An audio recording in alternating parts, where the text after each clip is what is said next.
Gentlemen, Radio Cayman's Talk Today with Sterling Dwayne Ebanks. But I do have some questions. There are more questions than answers. Radio Cayman's Talk Today. If you're ready to talk, we're willing to listen. Well, I really enjoy this program today. Cayman Islands' foremost listeners participation program. May God bless every person.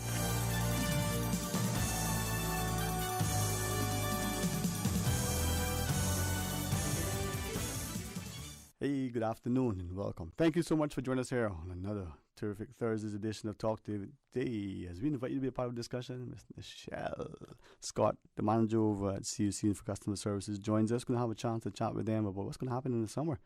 We'll even give you a preview of what's going to happen in the 25th century in Buck Rogers. Nah, we won't. Stay tuned for Talk Today. Talk Today is brought to you by Subway, open 24 hours in Countryside, Anderson Square in Georgetown, and Centennial Towers in West Bay. And by the Ministry of District Administration, Tourism and Transport. Explore your history, explore your land, explore your sister islands. And Savannah Pharmacy in Countryside Shopping Village, convenient opening hours including Sundays and holidays. And Royal Fidelity Bank and Trust, money at work. Radio Cayman's Talk Today, the Cayman Islands' foremost listeners participation program. We ask our listeners to avoid statements or comments which are abusive, derogatory, malicious, or defamatory. Do not use any indecent language or make any statement which is false or misleading. Email talktoday@candw.ky or call 1-800-534-8255. Courtesy of Flow. Cayman's #1 network that connects you to your world like never before. Let your voice be heard. Once again, here's your host, Sterling Dwayne Ebanks.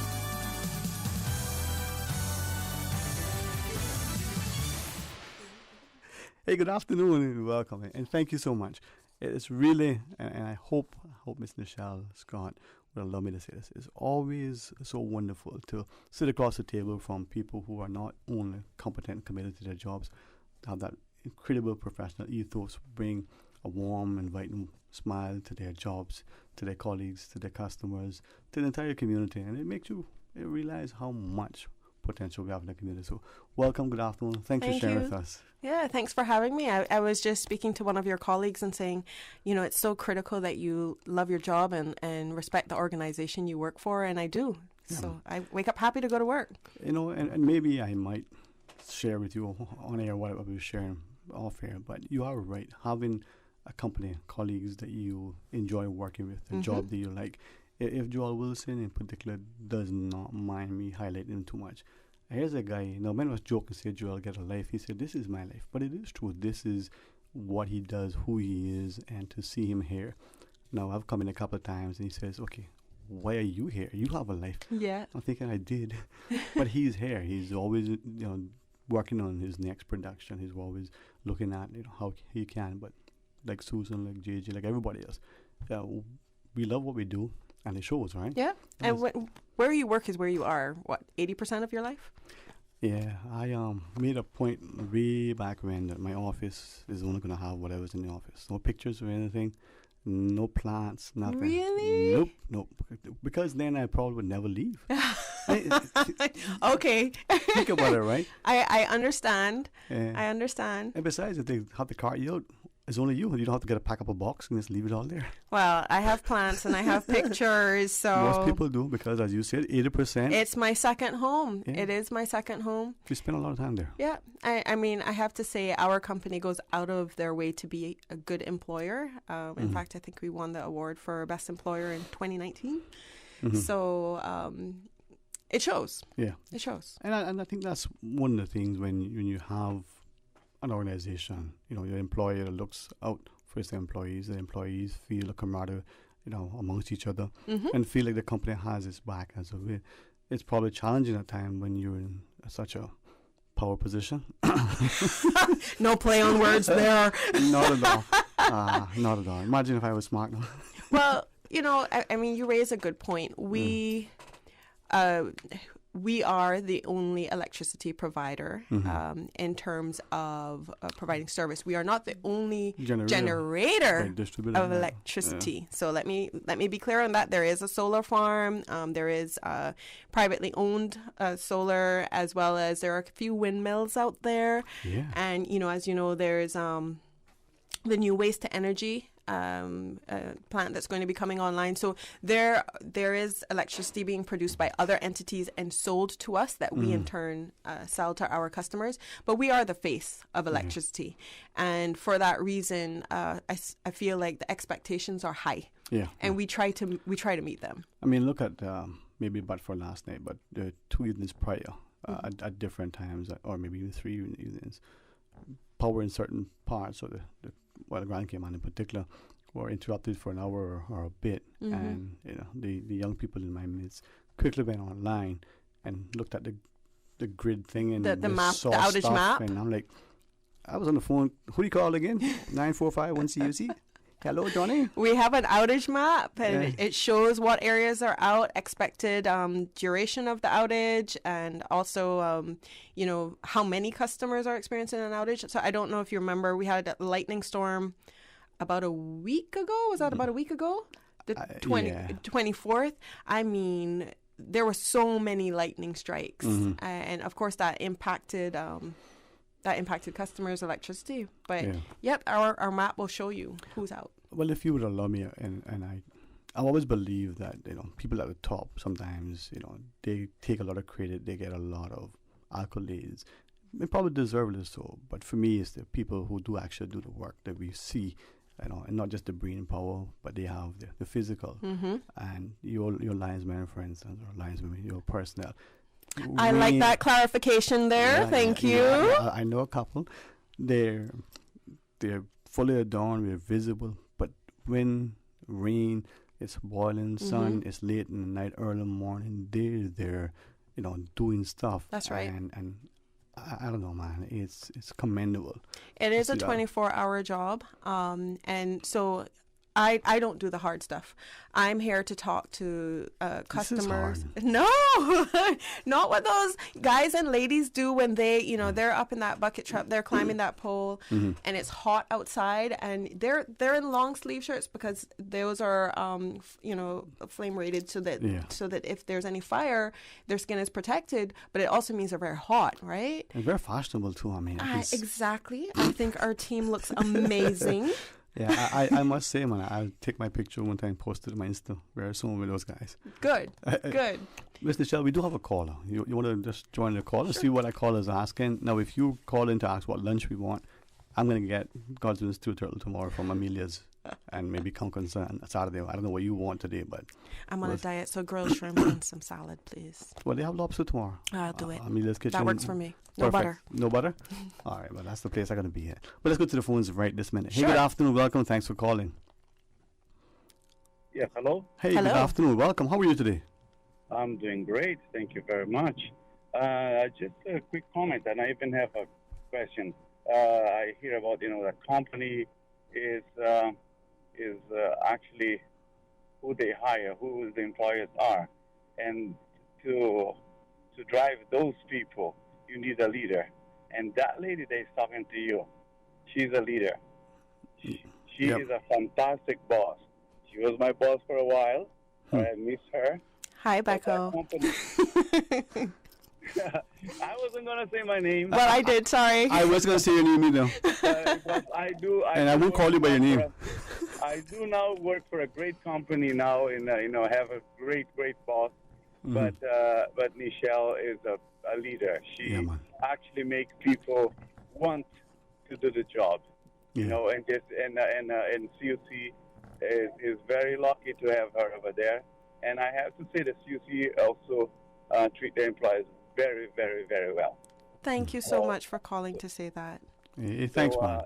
So all the bad rep about CUC, I worked over there for a few years, and they were really, really good to the public too.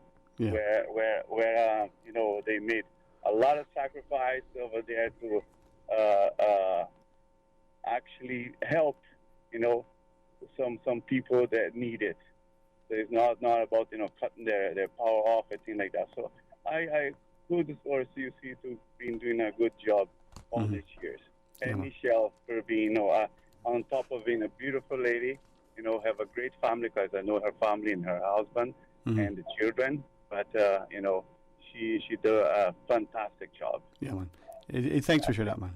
Thank you. Bye-bye. Bye. And for anybody who does not understand, when he say beautiful, he means the person, the persona, not just the physique.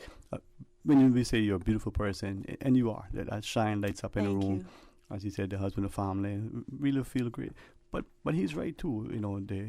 The company that we know, the employees, their friends, family that we interact with, we probably don't know the senior management, the board, those that set the policies and interact with the government with the negotiations and licensing and all the other stuff. That probably as customers sometimes we feel a bit not as enamored to them as we are to the staff that we interact with. At least for me anyway. Well, so I'm actually surprised that you have that viewpoint, because I feel like everyone knows my CEO. Yeah. So anytime we have a customer has a concern, they say, "I know Richie," and I'm like, "Yes, sir," or "Yes, ma'am, I'm happy to help," and he will be happy to as well. But I think every level of our organization goes out of their way to make sure that our customers are assisted. I can't tell you how many customers actually email our CEO directly. They don't have to, because to be quite frank, he turns around and emails me and says, "Hey, can you help with this?" And then he makes sure that it gets done, right? He follows up, like, were they helped? What happened? Let me know what occurred. And I guess that's one of the messages we wanted to convey today. Yes, we send disconnection notices, but we have mechanisms in place to help. We offer payment plans, we offer extensions, but it's about being proactive. So that's why we send so many communications. We send communications to say, "Hey, the due date for this bill has passed and it is now considered overdue." And the reason we send that is, if you can't pay it, we want you to email us and say that. Say, "Hey, I need help." And we've done things like paired customers with legal befrienders, help contact NAU for our customers, because NAU contacts us as well. Like, we work very closely with them. We work with Resilience Cayman. We work with ARC. We work with a lot of organizations, because obviously there are limitations to what we can do, but that doesn't mean that we're like, "Oh, well, we can't help you," and we walk away. Yeah. I think, I won't speak for this second in this day, and maybe up until now, there is a perception, I know I harbor at times, relative to, like the top echelon, and it's not always been the most positive for different reasons, from looking at the accounting, the perception of how things have come into play over the years and whichever. But with sincerity and without fear of contradiction, the team that I look at, the staff, the frontline people, have the greatest admiration I feel for their safety when I see them out there. Because I understand, bucket truck, you may have the best boots and clothing and so on, but we've seen, And I think people forget that. I think people forget that, electricity is a dangerous element. Exactly. And it is something that, and the reason they forget is because our safety policies and procedures are absolutely some of the best. And we are constantly striving to improve those. We're constantly improving, and we try to make sure that no one's hurt on the job. Yeah, man. Yeah. We don't want to be in the news that way. No, that's not how you want. And unfortunately, things happen. You're in the kitchen and you're making breakfast, and it's just about a knife. But if you're not careful and you turn away, it may not be anything serious, but you've nicked yourself somewhat. It's nothing. Honestly, you just put it under the water, or to my father, stick it in the dirt and blow it off, right? But even that, if you're not careful, little things happen. The more, you're exposed to something, you're a fisherman, you're probably going to get the hook jugged in you, in a sense, right? Yep. But I commend you, and like all of us, I think we are, prayerful that your team, out front are always safe. When we do come back from the break, though, can we talk more about what is happening as the summer unfolds, some of the things that you're doing? To our listeners, we've told you, we're glad to be able to provide it for you. The Honorable Premier is delivering an address at the latest State of Luncheon. We're going to take that to you live. We have an excellent company with Ms. Michelle as she sits with us. We're going to talk about CUC and some of the things that it's doing, to sort of make business easier for everyone. And we're going to be looking at some of the concerns over the summer with respect to usage. I'm going to even ask her, who's going to win the next World Cup in 40-40. She'll know. All right, stay tuned for Talk Today. A caring and community spirit, cherished family and cultural values. These are some of the things that still embodies the Caymanian way of life in the Eastern Districts today. Savannah Pharmacy, your neighborhood pharmacy, located in Countryside Shopping Village, is delighted to offer products and services of real value. Whether it's catering to your family's medical needs or carrying apparel, gifts, and beauty products, Savannah Pharmacy provides you with more than just prescriptions. Remember, they're always just around the corner with everything your family needs and convenient opening hours, including Sundays and holidays. Savannah Pharmacy. For more information, call 946-3336. When you're tight on time and budget, but big on flavor, Subway's Meal of the Day hits the spot. Enjoy daily meals on classic sandwiches like tuna, Black Forest ham, meatball marinara, and more. Starting at $6.25 for 6-inch meals and $8.75 for footlongs. You can get Subway's Meal of the Day. Enjoy a different sandwich on a different day for the same price. Mix it up with cookies or chips or waffle fries for the same price. Subway. Eat fresh. The Cayman Islands Chamber of Commerce Pension Plan. We're here for you. We are a non-for-profit member-centric plan with a democratically elected volunteer board of trustees representing all sectors of the Cayman Islands economy. Chamber Pension has an all-in expense ratio of 0.72% over 16,000 members, $430 million in assets under management. We were the first multi-employer pension plan approved by the regulator in the late 1990s. And today, we are still strong, secure, and are here for employees and employers alike. If you would like to join or request further information, visit chamberpension.ky. And for information as it happens, follow us on Facebook, LinkedIn, or Instagram. Email admin@pensions.ky or call 745-7630. The Cayman Islands Chamber of Commerce Pension Plan. We're here for you. Want your kids to gain social skills, independence, self-confidence indoors? King's Sports Center Art of Fun Summer Camp is the solution. Make memories, learn new skills and life skills. Activities include basketball, football, dodgeball, arts and crafts, squash, drama, kids aerobics, bowling, and much, much more. King's Sports Center Art of Fun Summer Camp will be held from July 6th through August 6th. July 6th through August 6th. Monday to Friday from 8:30 a.m. until 5 p.m. Camp includes all activities, 1 lunch, and 2 breaks. For more information, call 946-5464 or email kings@candw.ky. Your one-stop facility for fitness, recreation, relaxation. Talk today. But I do have some questions.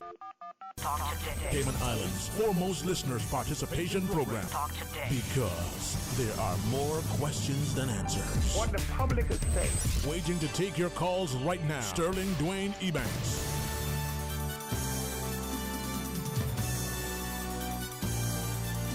Hey, good afternoon. Welcome back, and thanks for joining us. And again, just a quick reminder, the Honourable Wayne Panton, Honourable Premier, is going to be delivering an address at the legislative luncheon. We're going to take that live around about 1 o'clock or so. And I don't have time to go to Amelia's, for a lunch, but I can do that tomorrow. But right now, the excellent company of Miss Nichelle Scott, Manager Customer Service over at CUC, joins us. I believe we have a couple of callers online. Mr. Fox, Miss Nichelle, you want to take those first? Sure. Hey, good afternoon. Welcome. Thanks for calling. Good afternoon, Sterling Dwayne. How are you doing? Very well, my friend. How are you today? Very good. Good afternoon to Ms. Scott. Good afternoon. I believe I may know you, but that's not. Okay, she's 5'9.5", IQ of 190, has a mean left hook. You sure it's not 200? No, she's being modest. The last time it was like 204, but she says 190. Okay. Yeah. Okay. I just want to say publicly, I think CUC could improve on their rates a bit, but with a former employee of CUC, and that's been from when Mr. Ted Boyer was there. I have the greatest respect for CUC in providing the quality of electricity to these islands that they have for decades. and everyone takes their job very seriously up there. That's true. It's been my joy and pleasure when I was working there to come to work every day. It was never a dull moment, I'll be honest. Mm-hmm. Yeah, I was in-plant electrician up there, but it was very, very good. So I just wanted to say, keep up the good work and look at the prices a little bit. Thank you. Yeah, man. And Yeah. I appreciate the feedback. All right. Hey, thanks very much, and have a wonderful afternoon. And I think without inferring what a call or say to put in words, I think that is the thing on the one side. We feel great about the service, the reliability, but we feel like, boy, this is a bill, man, this thing is high. We have that sort of mixed sort of emotion about it when we pay that bill. And that's fair. And for last year we started really trying to make sure that we upped our energy efficiency campaigns. That's why I'm here today, actually. Yes.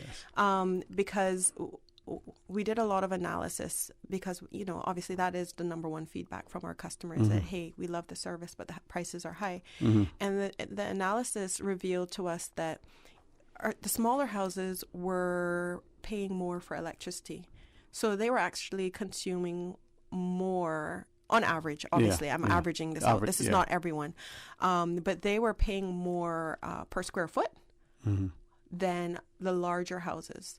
I think we have another caller. We did. It's disconnected. That was the one going to get us lunch. Because I didn't want to. No, you are.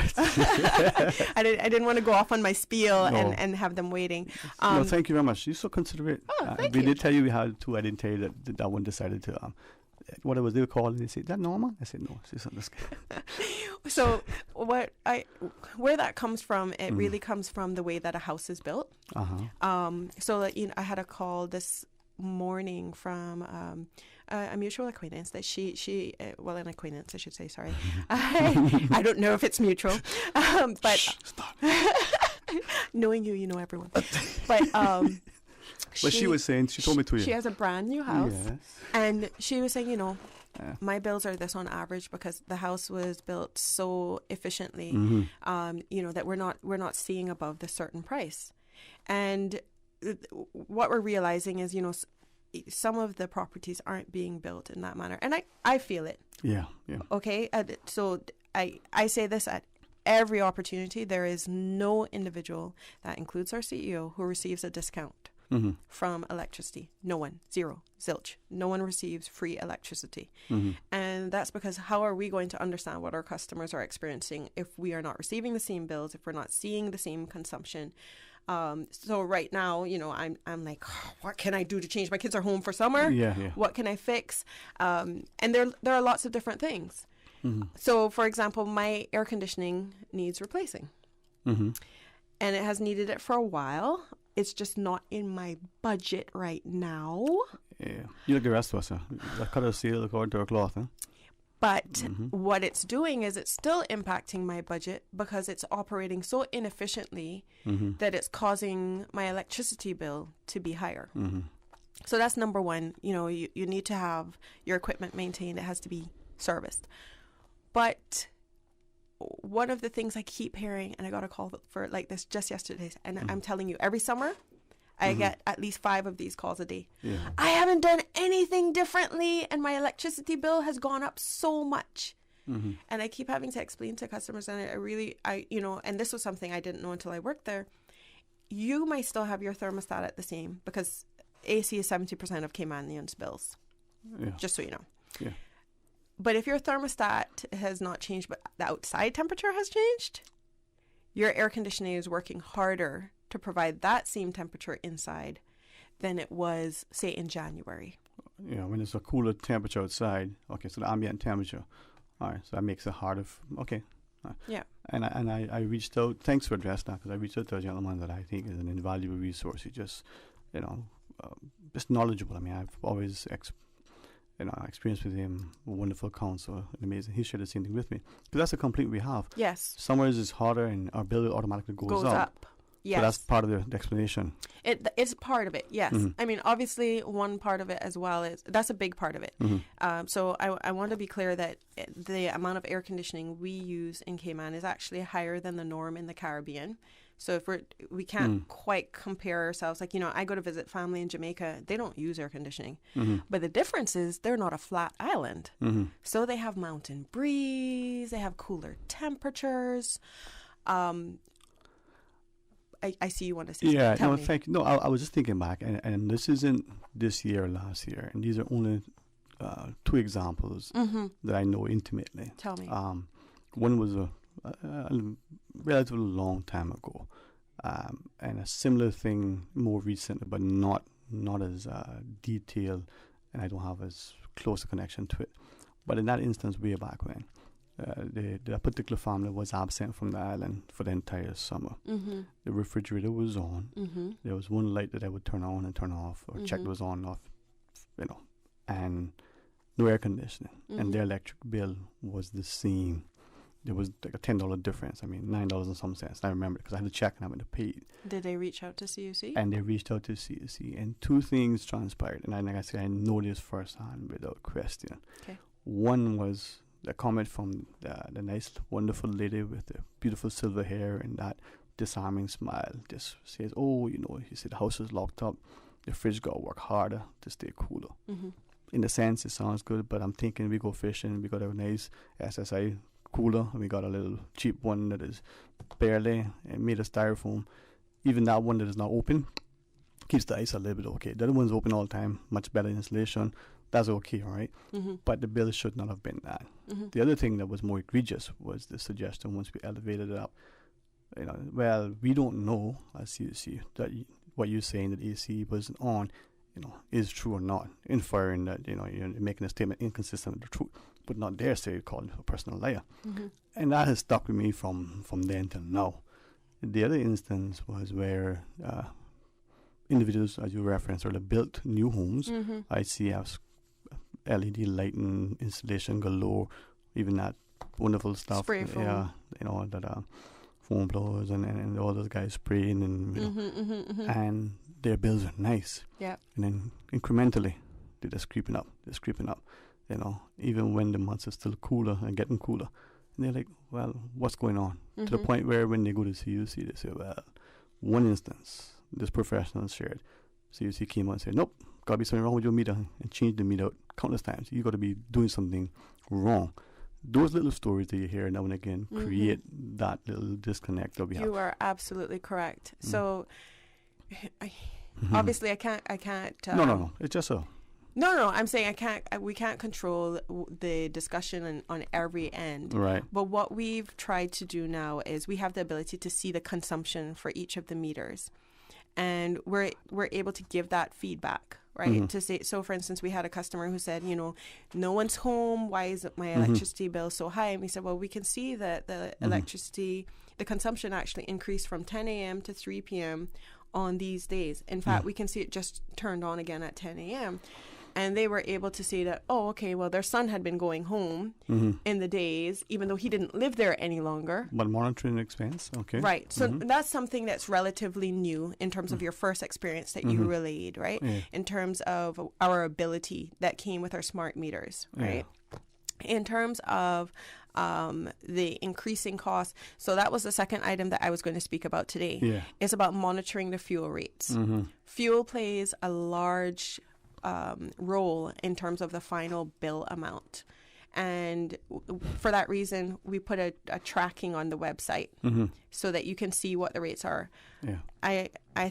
You may have heard it already in terms of when you go to the gas pump, you'll see that the prices for fuel are going up. And obviously, that's gasoline. We use diesel. But it gives a good measure most of the time, right? And in 2020, we as an island saw the depressed prices on fuel. And that was because no one was traveling because of COVID-19. Demand was low. And overall, worldwide, fuel prices were low. Sometimes below zero that we are turning for the news per barrel or something, right? It was really low. Yeah. So when you're trying to compare, say, your June bill to this year to your June bill last year, unfortunately, you're not comparing apples to apples, and the fuel prices have gone up. Right. So like on our fuel or on our bill, we'll see the energy charge or the consumption, and we'll see the fuel. Yes. And sometimes people say, but gee, my fuel factor is more than that's the reason. as we take this next caller, I'll ask you now. You can choose to answer if it's appropriate, or we can take the call. Sure. And it's not meant to offend. It doesn't mean that it doesn't. No, I'm here to but answer there the are hard many, questions. as we understand, there are many people who have the perception. It's probably based on the fact that there are many companies, fuel companies or power companies, that seemingly do this. They average bills. I know at one point in time, way back when, Florida Power and Light, if that's what it was called then, that's what they did. They would offer you. They openly acknowledge that. We know your bill is usually this for the summer. We can give you a thing. There are utility companies that do that. Yeah, so that's correct. Yeah. Does CUC do that? Not unless your meter fails. So we have a procedure. Basically, if we discover that your meter is out in the field and for the last 3 weeks it hasn't been reading, we send you a letter and we say, hey, your meter has failed. Here's what your consumption has been. We have a process for this. Okay. It's a detailed policy. We do not just average by choice and without notifying the customer. Okay. And we say, here are our calculations. Do you agree to them? Do you have any concerns? And we've had customers come back and say, actually, I do have concerns. I wasn't here. Here's proof. Here's my ticket. So this would have been lower than average. And we say, okay. And we adjust the calculation because it's an estimate. So it's interactive. It is interactive, and it's a very detailed process. Okay, let me ask you about those smart meters, because like smartphones and sometimes smart Alex, they all go in the same category. We need to take a break, my friend. Can we talk some more? All right. Got to take that break. A break. Boy, I have to speak to this Norman and tell those sales guys not to work so hard. But we love our advertisers, and they realize that they reach the widest audience when they advertise with us. So please stay on the phone, stay on the line, stay tuned in. We'll return to you right after. The Cayman Islands Chamber of Commerce Pension Plan. We are here for you. Please be advised that the pension contribution holiday has been extended until 31st of December 2021. Employers and plan members should ensure arrangements are in place for salary deductions and remittance following this date. The Cayman Islands Chamber of Commerce Pension Plan, keeping you informed. For further information, visit chamberpension.ky. And for information as it happens, follow us on Facebook, LinkedIn, or Instagram. Email admin@pensions.ky or call 745-7630. We're here for you. Busy.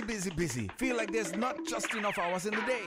Savannah Pharmacy, service to make your life easier. Now you can WhatsApp your prescription order to 929-5045. And pickup is just around the corner with everything your family needs and convenient opening hours including Sundays and holidays. WhatsApp your prescription order to 929-5045. Savannah Pharmacy, wholesome values with modern conveniences.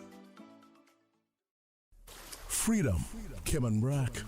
Freedom, Little Cayman. Soft breezes, blue waters, no traffic. Unwind and rejuvenate your mind, body, and soul. Sister Island Staycations, a taste of freedom. Discover all that our sister islands have to offer.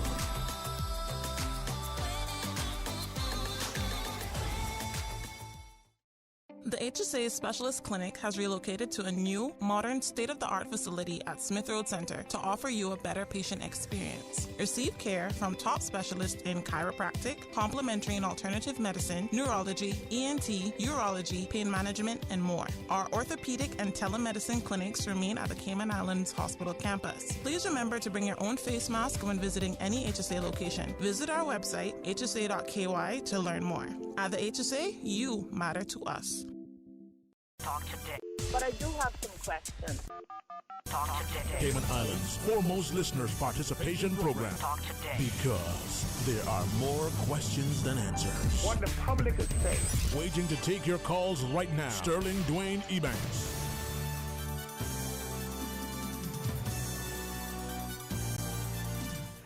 Hey, good afternoon and welcome back, and thanks for joining us. And as we speak to Miss Nichelle Scott, I hope I say this, as endearing as much of that sense of appreciation. You allow us to chat with you on here. You engage in such wonderful discourse off air, and to see the competence and the commitment for your company, your profession, and for the customers. It makes me feel, you know what? Okay, you complain about certain things, but you have very little to complain about. And you can look with, like as I said to a new friend, hope with expectation as to what tomorrow offers. It's people like you, employees, managers, as the caller earlier talked about, leaders like you, who set a wonderful ethos and exhibit an amazing ethic and integrity that encourages us, man. So if it's Thank okay, you. I appreciate, whenever we disagree, whenever there may be a dissenting view, you still have That's that. all right. Hey, thank you very much. That's what debate is about, right? Well, I think that's what intellect and integrity, exudes, right? It's from you is quite evident. So when we have that, it's about discussion and respect and a desire to move forward in a better way. So, wow, Well, you're amazing. Thank you. And I mean, I want you to know that our company recognizes that there are things that our customers are not happy about, and we are constantly trying to improve, constantly. We did a lot during COVID. We've launched new payment methods. You and I were talking about that earlier. Yes, ma'am. You were like, I kind of missed not coming in there. So I want to say our doors are not closed, but what was happening is that we were dropping the ball in terms of the service we could offer our customers because we were taking so many payments, we weren't able to answer the phones, we weren't able to answer queries. So you knew you had to put aside an hour if you were going to come to CUC. Maybe more. And we don't want our customers to be like, man, I got to carve 2 hours out of my day. When can I do that to get this sorted out? That shouldn't be the result. Is it? I do have a call. And, Okay. I mean, again, this is just me thinking as wide as possible. Initially, when I saw that, I thought, well, why couldn't the two coexist? Why you got the online portal, great for those who wish to use that.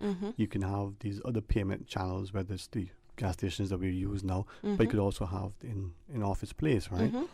I was concerned that, staff redundancy is coming. That was, in a personal, private, just within my own space, I say, yeah, this is a cost-saving measure because that's what businesses do. It was, but not in terms of cutting costs from what we had then. It was to ensure we didn't incur additional costs. Yeah, which is still money saved, right? Yeah, because the other option would have been to staff up to meet the increasing needs. We were having 10,000 to 20,000 customers walk through our doors on a monthly basis. Wow, that's almost as many people that go to Mr. McKeever's house in a day. Just kidding. He's just teasing. Oh. Don't take me offline. I'll leave you. But yeah, so it's good to know that transpired without staff reduction. That's correct. Yeah. We do have another caller, Okay. Mr. Fox. Company like you having this conversation like this is just amazing. So let's take this call. Good afternoon and welcome. Thanks for calling. Good afternoon. Afternoon, sir. How are you? I've heard a lot of narrative going on here. The young lady there seems to be very familiar with the jewels and the amps and the volts and the resistance and all that kind of stuff. But I wonder if CUC or the company there ever countenance the effect of the route that we have been taking over the last, I'd say, 50 years, because she made reference to a Jamaica situation. You got mountain breezes and this kind of stuff. Now, a lot of our breezes, sea breezes that used to sweep across the island has been interrupted. That's true. Okay. Now, piled on top of that is the surfaces absorbing the heat and reflecting it back. The heat island effect, yeah. Asphalt, concrete, whatnot. Does your company countenance any of those kind of things in reference to their approach to, keeping the rates at a reasonable rate or what, lower rate or whatever, however you'd like to put it? So we don't take into consideration that doesn't play a role in terms of our rate calculation. Our rate calculation is based purely on the cost that we incur to actually produce the electricity. But what we have been trying to do is encourage different building standards and different consumption habits to reduce the amount of electricity having to be produced as well as being consumed to assist with that situation. So behind the scenes, there are conversations ongoing in relation to what are the standards in relation to, for example, the actual like spray foam installation. What are the installation standards? What is required when companies are building properties? And as well in terms of trying to encourage the larger companies to spread their consumption throughout the day. So, for example, most of our electricity is consumed at around 6 o'clock in the evening. I know that might seem weird because the hottest time of the day is usually at 3 o'clock in the afternoon. But 6 o'clock in the evening, all of the companies' air conditionings are still on, their lights are still on, but at the same time, 80% of their workforce is also home. So they are still using the same electricity for that entire company for maybe 20 people, and 80% of their workforce is home, turning on everything, cooking dinner. And what that leads to is we have to have the equipment in place to provide that level of electricity at all times. So to have enough equipment in place to provide that level of electricity at 6 o'clock that might only be used 2 weeks out of the year means that it costs more to the consumers. So what we're trying to do is help to shift that consumption so it's a flatter need. I'm over here moving my hands. You can't see, but I like it. trying to ensure that we can lower our costs, which in turn lowers the cost for our customers.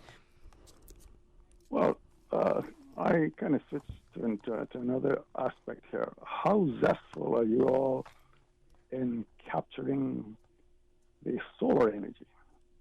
Very zestful. And integrating that into the general Joules flow. We are extremely keen in relation to renewable energy. So we don't do a good job, I think, sometimes in terms of tooting our own horn. If you visit our website, www.cuc-cayman.com, we have published an IRP, which is basically our integrated resource plan. It's where we see ourselves in terms of integrating various resources into our grid.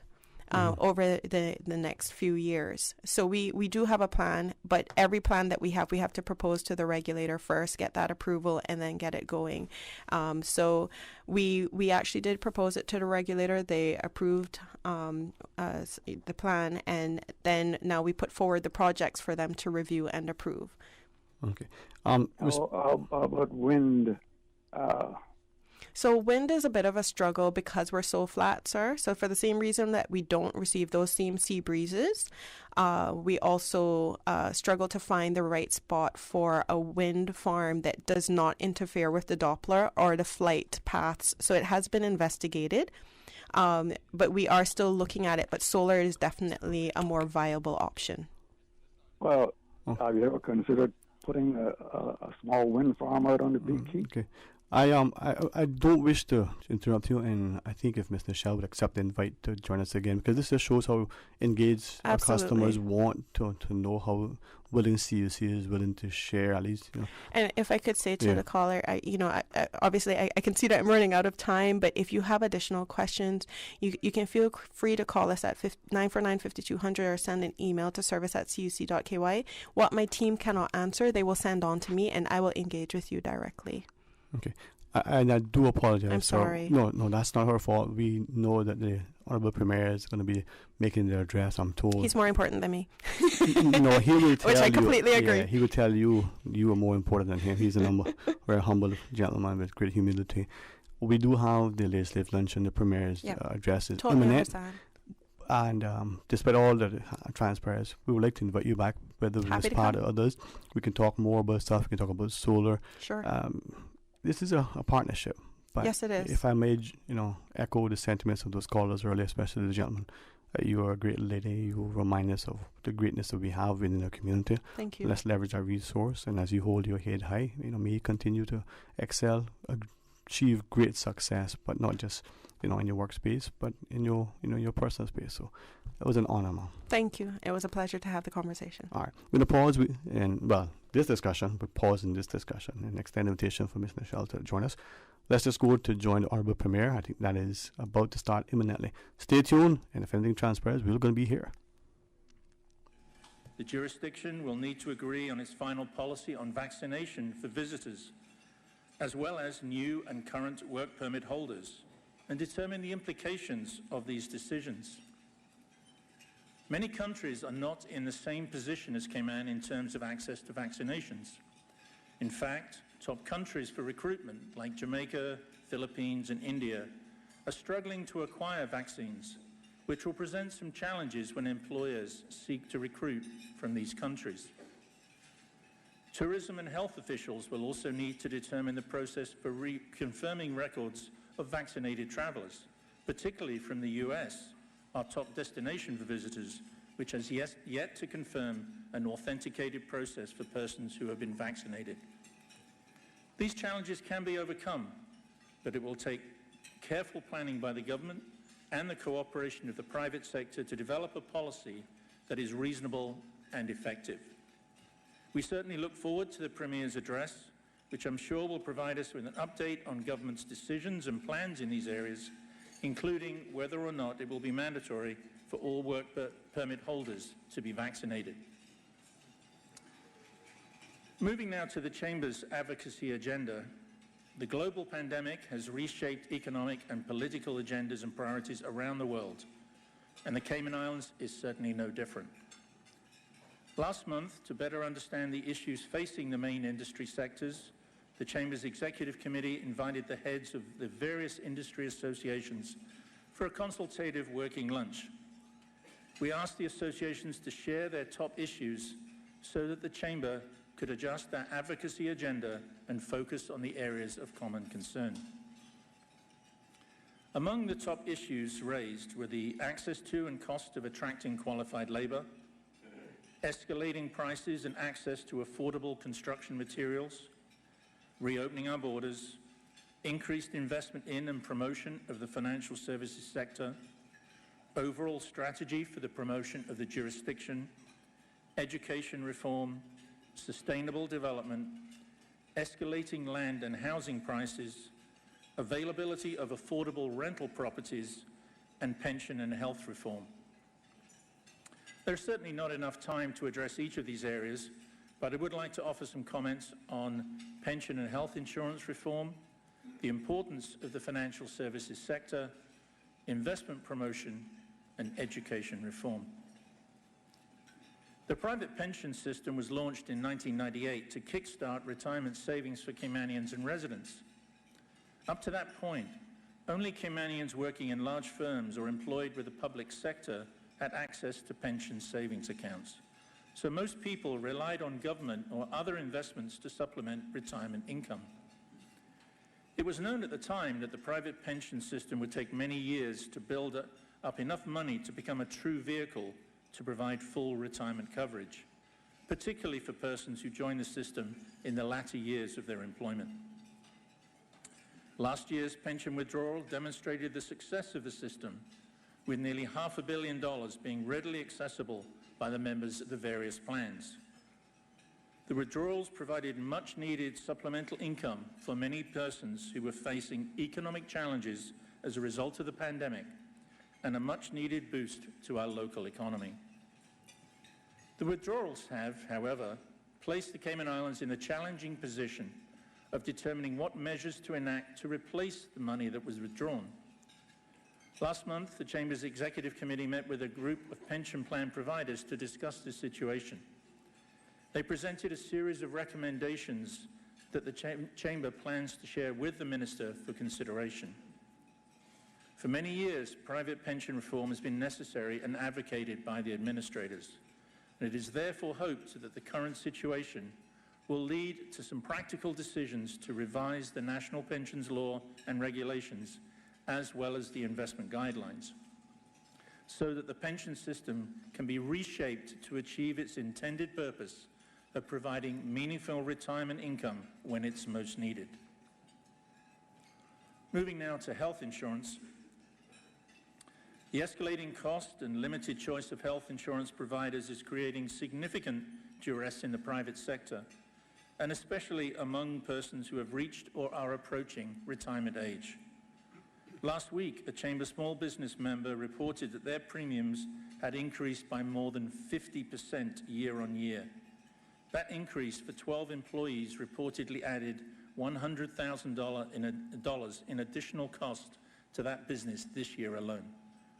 And that increase is compounded by previous increases year on year. This is obviously unsustainable.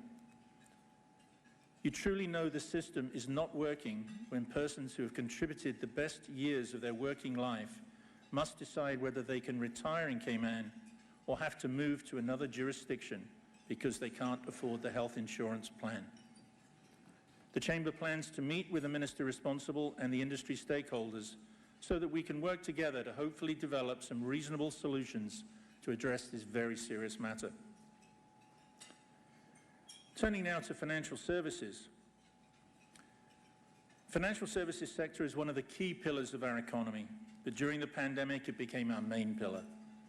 If it was not for this sector, it is likely that we would have had to have made the decision to reopen our borders much sooner before we achieved the vaccination levels we have today, which is what has occurred in several countries in the regions whose economies are based primarily on tourism. It is therefore important that our islands take a closer look at how we invest in the sector and what we are doing to address the misinformation that exists in the international area of public opinion. During last week's first meeting with the Minister of Financial Services and Commerce, the Honourable Andre Ebanks, we raised the matter of providing additional funds to support the promotion of the sector and developing a public-private partnership similar to other competitor domiciles, and that would allocate sufficient resources, expertise and funding so we're in a position to proactively promote and defend the industry.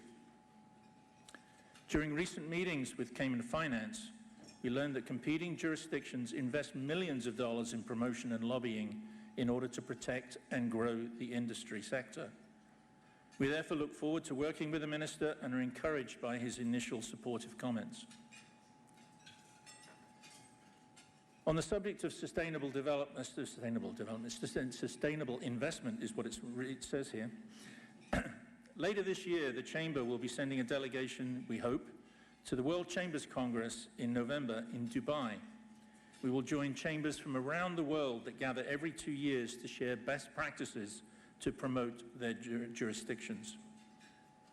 This year's conference coincides with the World Expo, which is also being hosted in Dubai between October 2021 and March 2022. The United Kingdom will be setting up a pavilion which we understand that the Cayman Islands can be part of. This is a great opportunity to promote the Cayman Islands and the Brand Cayman and Invest Cayman concepts to the world. Chamber representatives and other business leaders attended focus groups for the Brand Cayman concept, and we look forward to seeing the final version unveiled and working with government in this undertaking. Education reform featured prominently during the recent election campaign. Nearly all candidates mentioned some aspect of education reform in their manifestos and during public meetings. Education is often regarded as a political football that is tossed from administration to administration with differences of opinion on what needs to be improved or changed to ensure that students possess the skills that are required to become productive contributors in the workforce or entrepreneurs who start their own businesses. The Chamber will be organising an education summit later this year, which we hope will generate an open and frank conversation and exchange of views between educators and employers on what needs to take place to bridge the gap between the world of work and classroom, so that our students are prepared and ready to fill the jobs and business opportunities of the future. We intend to meet with the Minister soon to discuss the event and seek her support and partnership. Establishing a working partnership with the new government is one of the Chamber's main priorities. I wrote to the Premier in May congratulating him and his new government on the election and seeking to establish quarterly meetings so that we can work together in partnership to address some of the issues that I've mentioned. We received a positive response, and the Chamber's Executive Committee looks forward to the first meeting. Obviously, at times we may have differences of opinion, but it's important to meet and to discuss and debate options for taking our islands forward. The Chamber is pleased with our track record of working with successive governments on various initiatives, from the establishment of the island's first employee counselling service for businesses, the Employee Assistance Programme, the creation of Cayman Crime Stoppers, the island's first multi-employer pension plan, the island's first mentoring program in the schools, the island's first Teacher Appreciation Awards program, the Golden Apple Awards, our small business workshops, trade missions to Panama and other countries, the Earth Day cleanups and Cayman Clean campaign, this annual legislative luncheon, and the annual economic forum. Each of these initiatives has been achieved in partnership with various government ministries and departments. Earlier this year, we met with the Deputy Governor, and he updated us on his goals and progress towards developing a world-class civil service. The Chamber committed to assist in any way, and in that regard, we have just concluded a public sector performance survey, and we will be sharing the results with the Deputy Governor shortly. So, in closing, we stand ready and willing to work with the new government as we develop strategies to achieve continued success. All residents and businesses that call Cayman home. Thank you for your attention.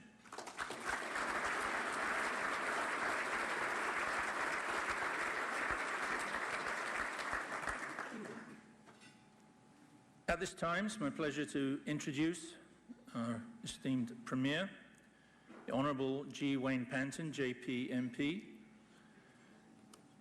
Premier served in Parliament as a member for Bodden Town and as a Cabinet Minister from 2013 to 2017.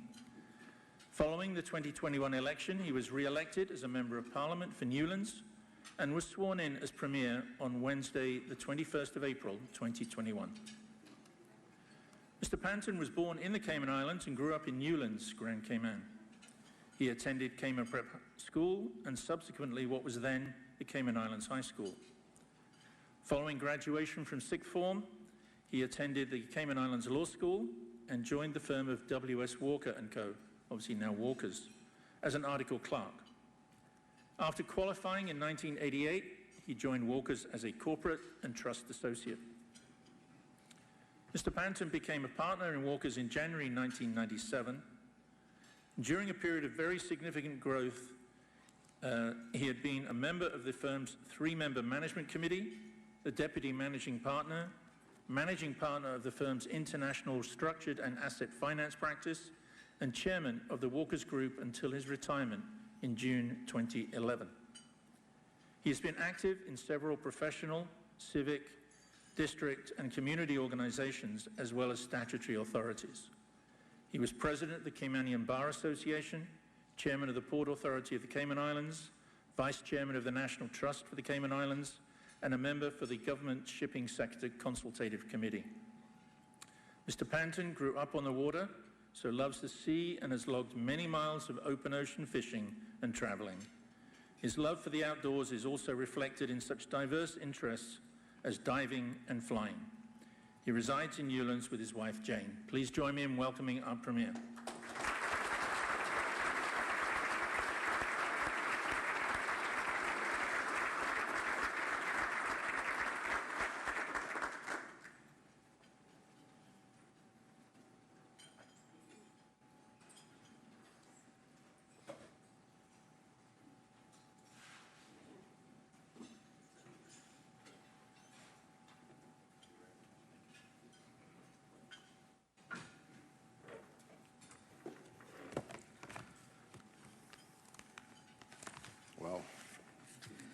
Amazing group of wonderful people. Good afternoon, everyone. President Mike, thank you for the introduction. If you had just called my name, I would have come up. It could have saved you the time and effort. And I'd like to congratulate CEO Will. I'm not sure, I've lost track of where he is right now, but somewhere around. for passing the endurance test of dealing with the protocol requirements. I think you'll find that my remarks bear a lot of alignment with the comments and remarks from President Mike in relation to the Chamber's programs and initiatives, and I think that is a very positive reflection of the engagement and the involvement of the Chamber and the various members and businesses that are involved. And I'd like to congratulate Jackie on that very good presentation as well, so ably done. I think, I'm not sure if it's by design or by accident, but I'm sure there's an incredible commitment behind the approach that you have reflected in terms of the Dark Group's approach to sustainable development. And certainly a lot of the businesses in Cayman, I think, have recognized the interest and value in that. Just very quickly, I want to say one matter in relation to protocol. I have been asked by my colleague, the Honourable Bernie Bush, to give apologies. He wasn't able to make it because he had a pressing engagement on a ministry matter. So, ladies and gentlemen, on behalf of the members of Parliament who make up the government, it is my pleasure to address the Chamber of Commerce today at what has become a very well-attended business event. For those of you listening and viewing remotely, thank you as well for your interest and attention. Thank you again to President Mike and CEO Will for the invitation and the opportunity. Ladies and gentlemen, over the past 16 months, we have been on a remarkable journey as a people and a community. Many of us faced periods of great uncertainty as we worried about keeping ourselves and our loved ones safe from COVID-19. Travel restrictions kept us separated from family and friends.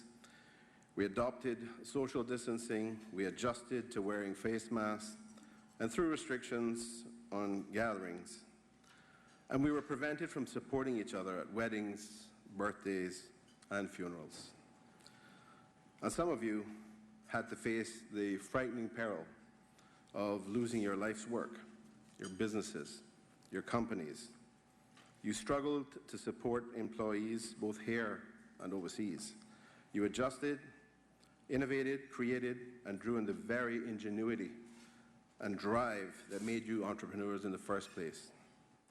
Some of you had to take out loans or sell assets to keep your businesses afloat.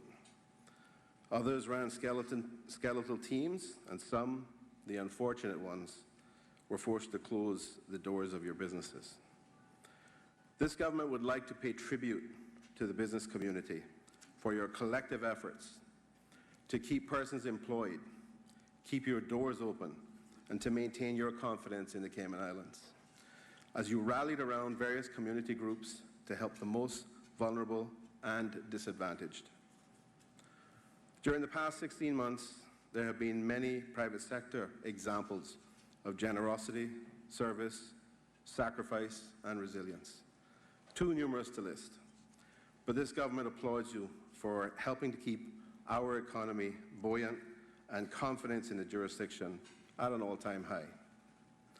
Our collective commitment as a community to put people first and the private sector's adherence to the myriad COVID regulations meant that we are one of the few countries in the world that has effectively contained COVID-19, making the Cayman Islands one of the most attractive places to visit, to work, and to live. Despite the sacrifice and resilience of the private sector, we couldn't ignore the fact that COVID-19 lay bare the fragility of our social constructs, nor could we ignore the deep fissures in healthcare coverage, while some of our social support systems cracked under the volume of new clients. The pandemic magnified the dramatic inequalities that had lain hidden underneath the statistics of record-breaking economic growth, and opulent prosperity. The pandemic exposed the two parallel realities that were both Cayman. So, ladies and gentlemen, it was against this backdrop that I resolved to stand for election, and in the course of campaigning, witnessed firsthand the passion, grit, and determination of the individuals who would later become my colleagues in forming a new government. Despite all that has been said, at the time we were forming the government and in the 2.5 months since, I am proud to say that the ministers and parliamentary secretaries and I are all strongly aligned on our purpose, our vision for a better Cayman, and our values.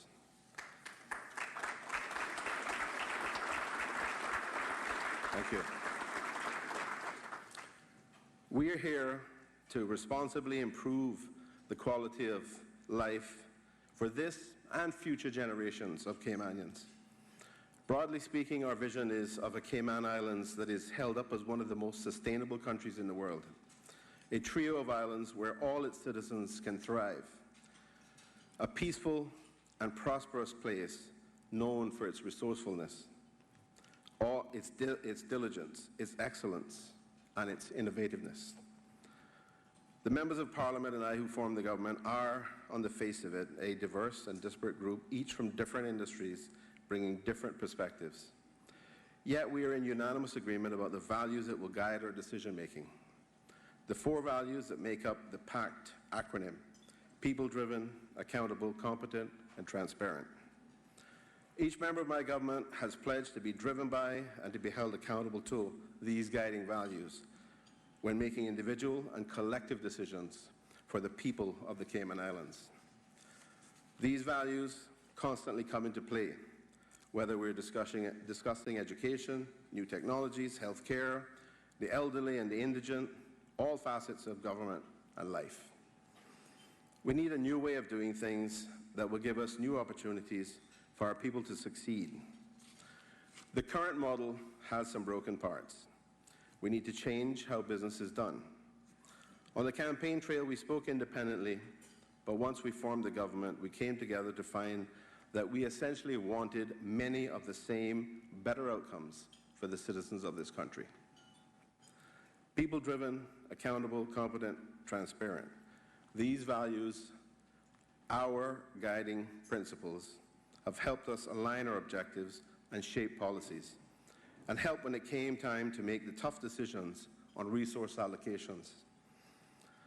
Despite the wishful thinking of our critics, we are evolving into a team with a shared vision and a clear sense of purpose for our beloved Cayman Islands. Community creates country was my group's slogan on the campaign trail, and it underscores our philosophy. One cannot underestimate the impact that is made and the momentum that is created when individuals in their communities throughout the islands come together in their own neighborhoods, working to help their neighbors and care for their districts. These seemingly small acts and demonstrations of community spirit by separate groups all combine to create a strong, united country that is heavily invested in the well-being and future of all its citizens. There are thousands of people in this country who live on the edge of poverty, one household bill away from not having enough money to pay the mortgage or the rent or electricity bill. Many face mental health challenges, and there are hundreds of people, Caymanians, who live in substandard housing conditions with no chance of improving their situation because rents outpace their earnings. Across all ministries, we share a commitment to putting social development, the health and wellness of our society, and the ability for our people to develop their full potential at the center of our decision-making. Our vision for Cayman includes you as a business community, and we hope you will all join us as we commit to putting a sustainable community and country first. Each of us, whether industry, business, or individual, if each of us whether industry, business, or individual, acts solely and consistently in our own narrow self-interest, then we will accelerate inequality, delay or derail our ability to thrive as a community, and in turn sabotage true sustainability between our people, our planet, and our prosperity.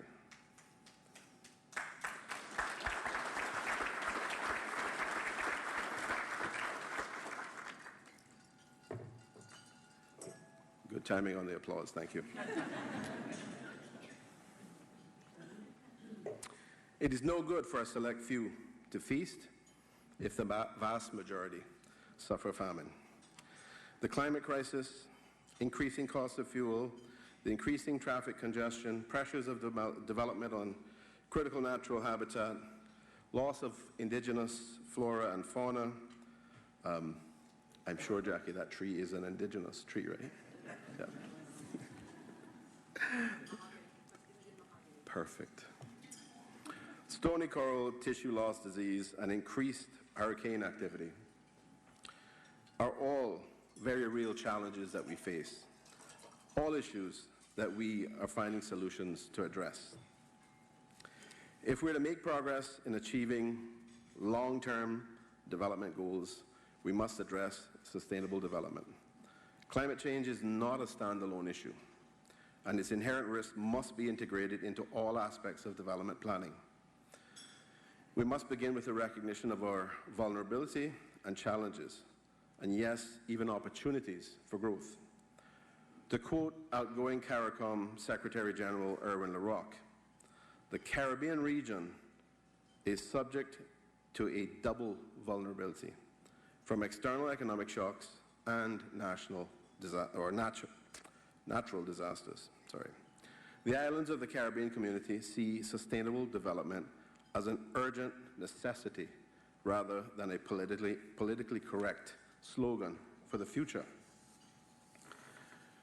We must align our goals with CARICOM and the United Nations through a national sustainability and resilience action plan. My government and I believe that tackling sustainable development is the only real pathway to increased long-term prosperity. Investing in natural capital will increase efficiencies and contribute to our island's success.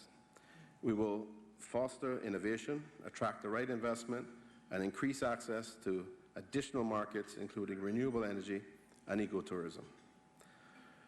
These are ways we can help diversify our economy.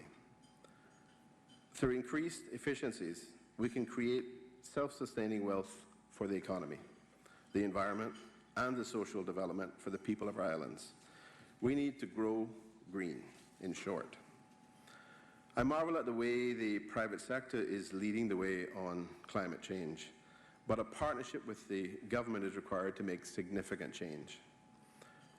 Paul Polman, the former CEO of Unilever and founder of Imagine, says that alliances amongst businesses are growing. He chaired the board of the International Chamber of Commerce and noted in an interview last June that at that time, some 22 chapters of the Chamber were putting climate targets in place and signing up to initiatives ranging from gender balance and fighting discrimination and pledging to buy sustainably. He said, and I quote, "We cannot go on to operate in silos and expect to find answers. It gives us some improvement, but not at the scale and speed that we need. It is just incremental improvement, whereas what we now really need is a step change." I appreciate the efforts of our own Chamber of Commerce to focus attention on littering and its impact on the Cayman Islands environment, tourism product, and communities. So with climate change uppermost in my mind, my government supported me in establishing a Ministry of Sustainability and Climate Resiliency, which includes responsibility for revising the National Development Plan. I believe this is long overdue, and I promise you that it will be one of the key focuses of my administration. Development is a driver of our domestic economy, and I know we were all relieved when construction was able to begin again as COVID restrictions were lifted. Before I go further, I want to make it abundantly clear that despite the chorus from critics, neither I nor my government are averse to or enemies of development. Quite the contrary. We simply have to achieve the right balance. We need to reimagine how we do things. We must encourage and promote good stewardship of our natural resources and environment, and the use of well-thought-out design and materials that benefit everyone. We know that we need to invest in infrastructure and affordable housing and address the concerns of young Caymanians in relation to the cost of home ownership, which is fast, from their perspective, becoming beyond their reach. We're also aware of some of the very real concerns of many in the construction industry, especially as they relate to rising costs and limited access to materials.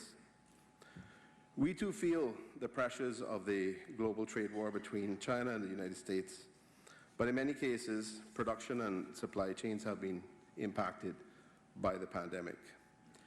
We are carefully looking at ways to ensure that the cost of construction materials could come down, and we're reviewing duties and incentives for sustainable and client-conscious developments. You will have seen that we have appointed a new central planning authority. I thank the outgoing members of the CPA for their service. I also thank the new chairman, Ian Pardue, and the new CPA members for putting themselves forward for national service. It is by no means an easy job. In the same way that the National Conservation Council meetings are held in public, we want to see CPA meetings also be made public, unless there are very good reasons not to do so, having to do with data protection or commercially sensitive material. We believe that demystifying the work of the CPA will be to everyone's benefit.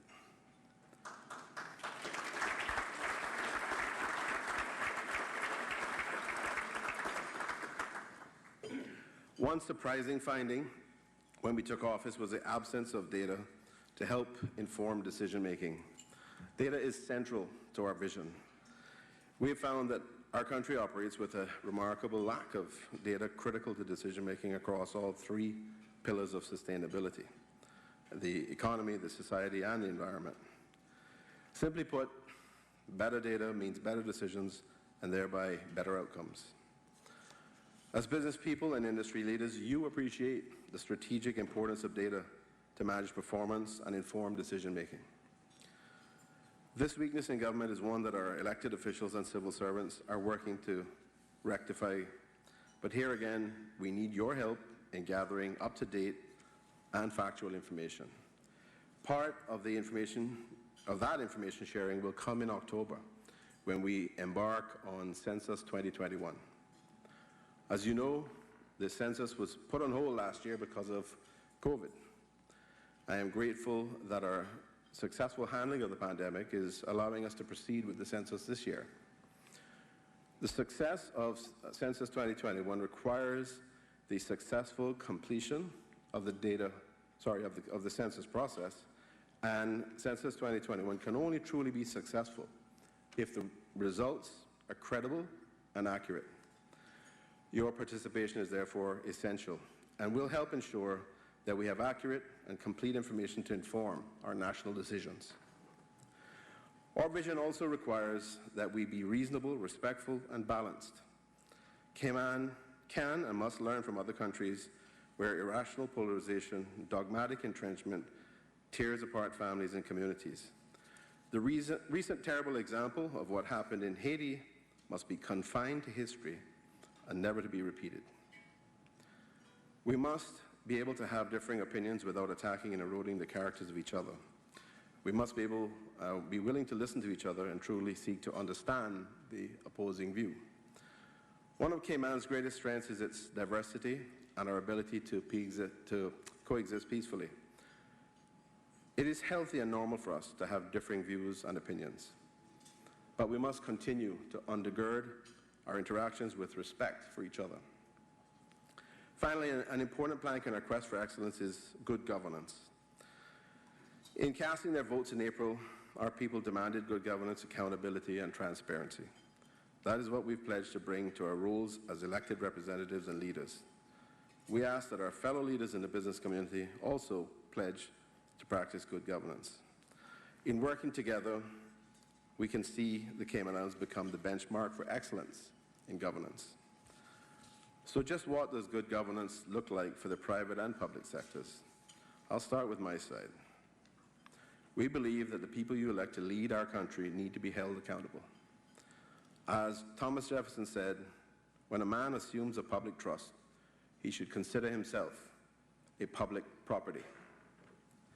That is a premise in which I strongly agree, and as such, we will soon be making public manuals and codes of conduct for both the Cabinet and the Parliament. I took responsibility in administration of 2013 to 17 to rewrite the 1995 Guide to Operations of the Executive Council, which is no longer germane, but it didn't have the support to get adopted at that time. The new version will be a reflection of my government's mission and vision.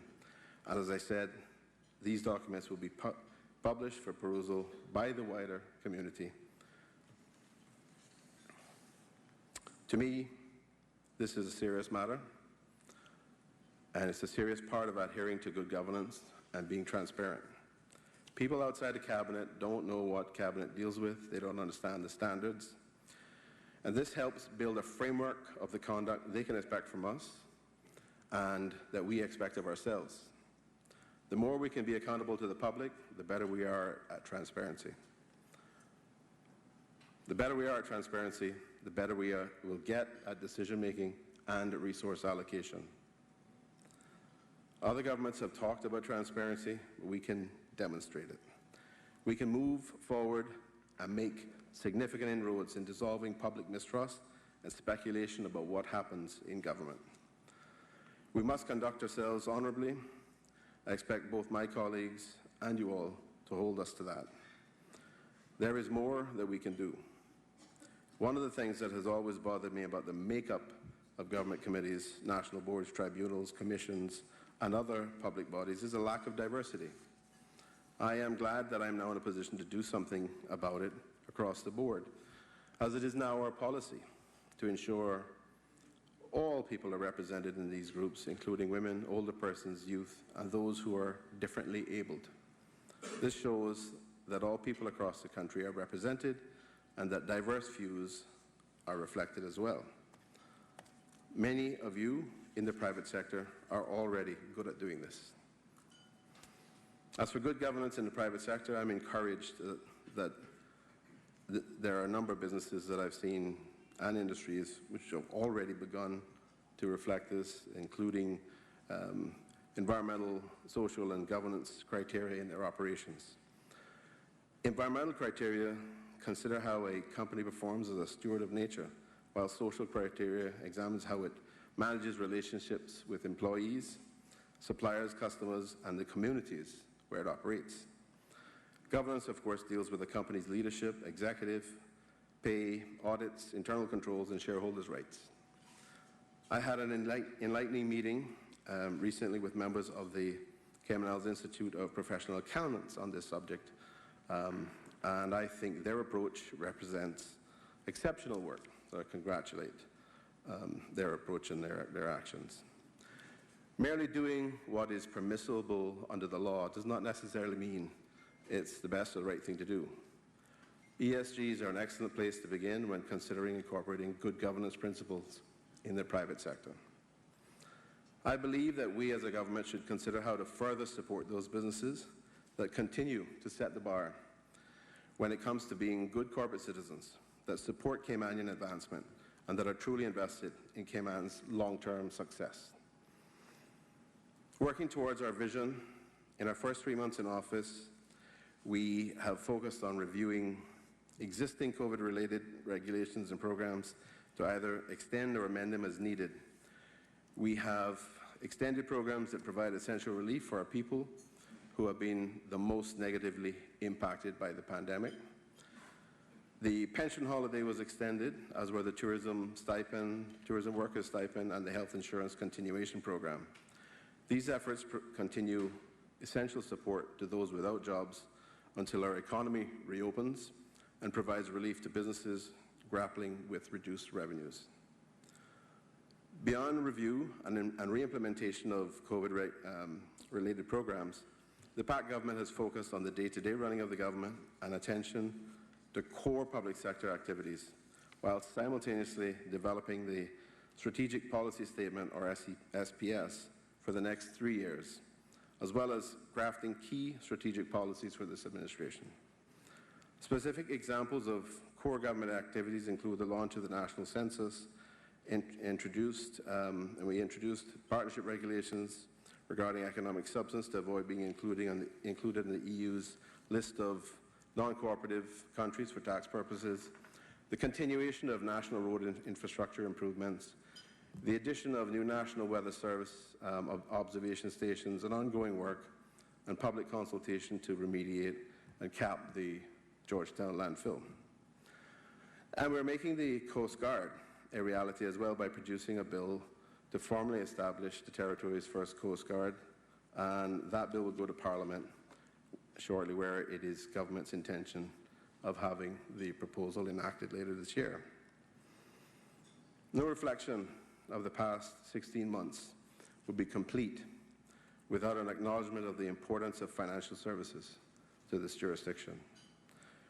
Your ability to remain open for global business during the height of the lockdown while having employees working from home played a key role in keeping this economy going.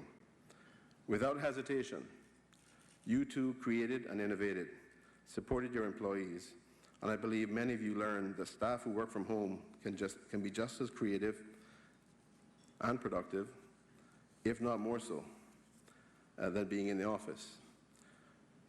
Your financial performance and government's coffers reflect that. My government recognizes the essential role of financial services to our economy. Now more than ever, we will seek to support, promote, and defend the industry as the lists of threats and challenges continue to grow. It is why the Cayman Islands has joined with 129 other countries and jurisdictions considered by the OECD to represent more than 90% of global GDP in the G20 OECD consensus for a framework for reform of international tax rules. The new two-pillar plan is directed at international corporate taxation rules to ensure that large multinational enterprises pay their share of tax wherever they operate. And that aligns with Cayman's long-held position that taxes should be paid where they are rightfully owed. What set financial services and many of your businesses on a sustainable path during the peak of the pandemic was the ability to provide services digitally. Being digital by default remains a critical aim of this government as well. Information and communications technologies are changing how the public sector provides services to residents, visitors, and businesses in the Cayman Islands. E-government is helping us cut costs, boost efficiency, and improve customer experience. We are replacing the Poor Persons Relief Law with modern financial assistance legislation, and the new Ministry of Investment, Innovation and Social Development is moving forward with the National ID Program, which will transform the way in which you conduct business with government. This should roll out later or in the early part of next year. We also recognize that the increase in digital and online business means an entirely new set of challenges for our Royal Cayman Islands Police Service. Crime has also gone digital, and so the police services continually wrapping up its cybercrime resources. We vow to lend our full support to the police to ensure that Cayman remains a strong, safe and desirable place to live and conduct business. A strong economy must be underpinned by safety and consumer confidence. So I wish to acknowledge the police service for being innovative and moving with the times. The success of businesses in the Cayman Islands means the success of government and our economy. That success gives businesses an opportunity to create jobs for our people, and it gives our people an opportunity to contribute to the economic well-being of the country. On economic matters, my government has reviewed and reforecasted government's current and projected financial position. We can't accurately plan for the future if we don't know what the cost of our actions or inaction are.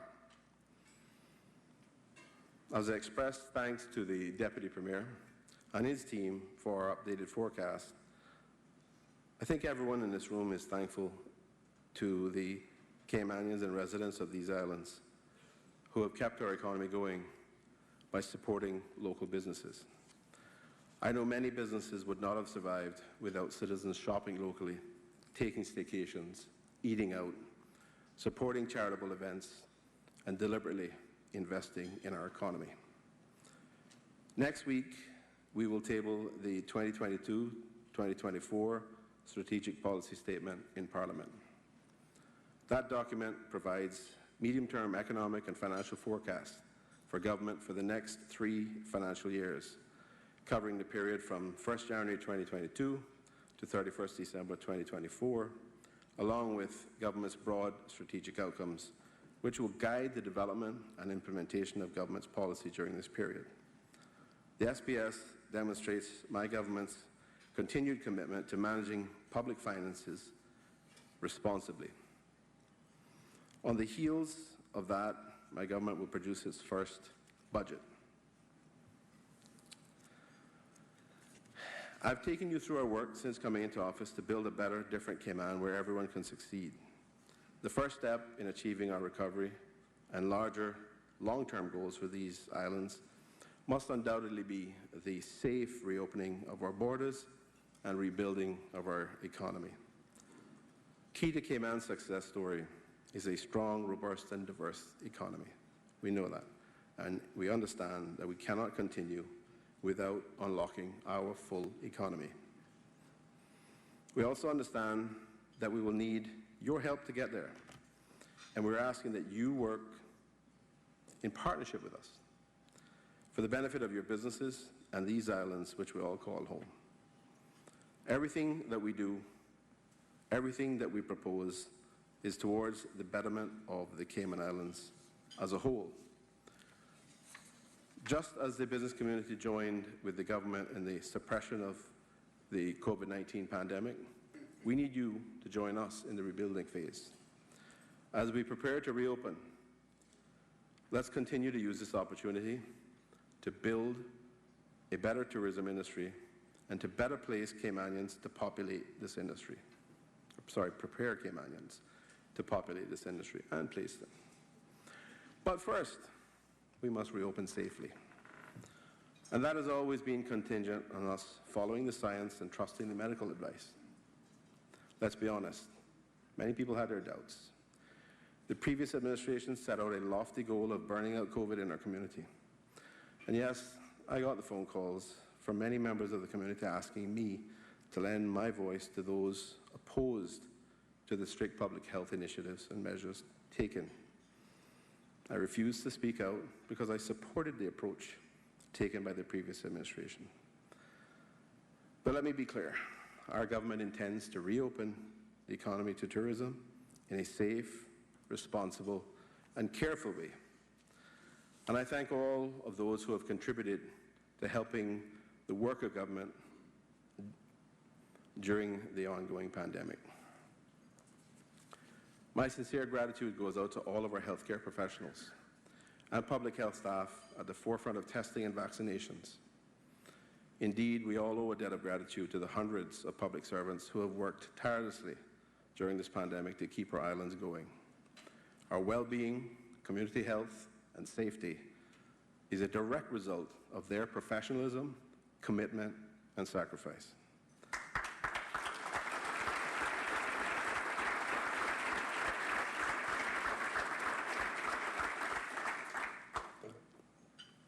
Early on in our battle with the pandemic, The Cayman Islands took a conscious approach to be guided by the science, and all our decisions have been made based on scientific data and recommendations from our healthcare experts. If we want to continue to enjoy the freedom of movement and safely reopen our economy, then these are two things that we will have to do. One, meet our vaccination target. And two, continually test and monitor the existence of variants of concern that, if you had watched closely around the world, have the potential to reverse gains and force communities back into lockdowns. I hope that we all realize how lucky and blessed we are in the Cayman Islands and how enormously grateful every man, woman and child should be to the United Kingdom for providing us with the best vaccination that exists today for free.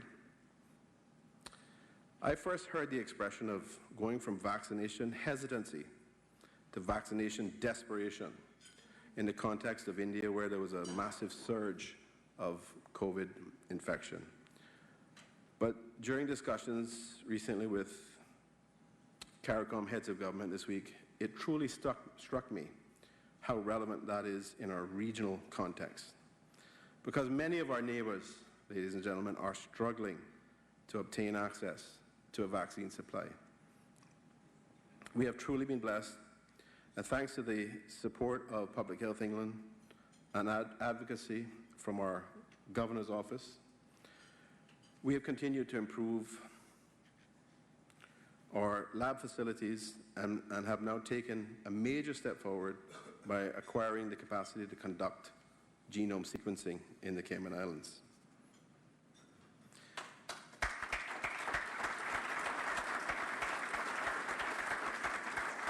That is an absolute game changer and something that we should be exceedingly proud of achieving.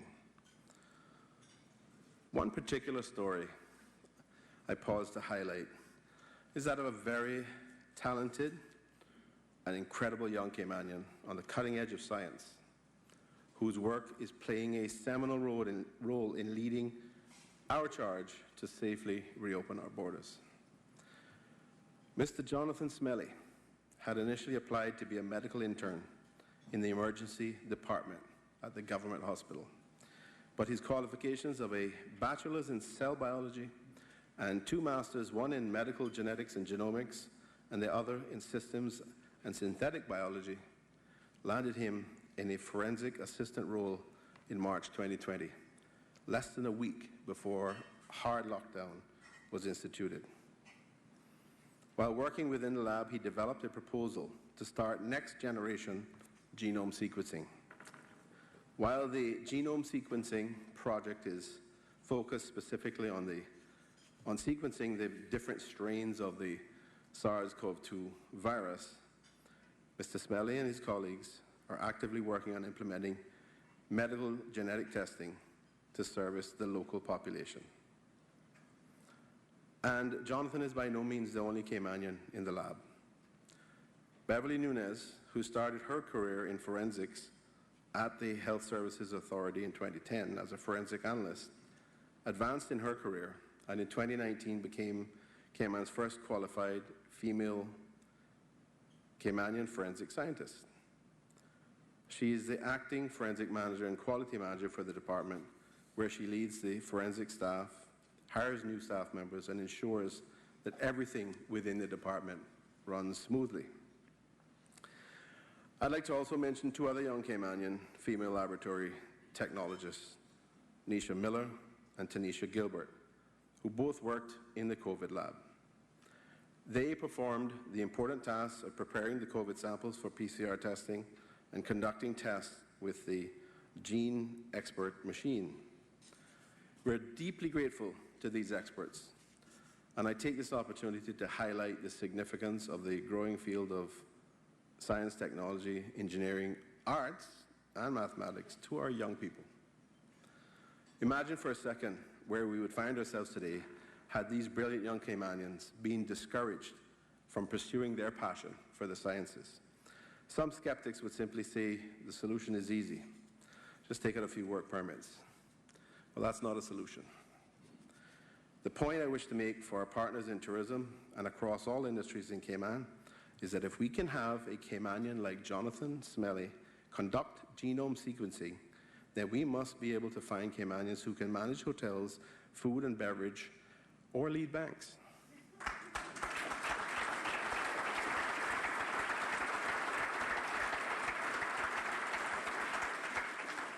You see, ladies and gentlemen, Jonathan and Beverly attained their great heights, not only by their own grit, that for sure, but not only by that. Not only by their own determination and diligence, but because their employer, the Health Services Authority, simply didn't take the easy route and pursue work permits. In fact, they supported their ongoing studies, and today both employer and the employees have benefited. But more importantly, we as a country have benefited. This kind of successful partnership is what is critically needed in protecting the very tourism industry we also desperately wish to see reopened and restarted. I salute the Health Services Authority. I salute these amazing Caymanians. And I salute every company in Cayman, every business in Cayman, every business leader in Cayman that seeks to take that approach.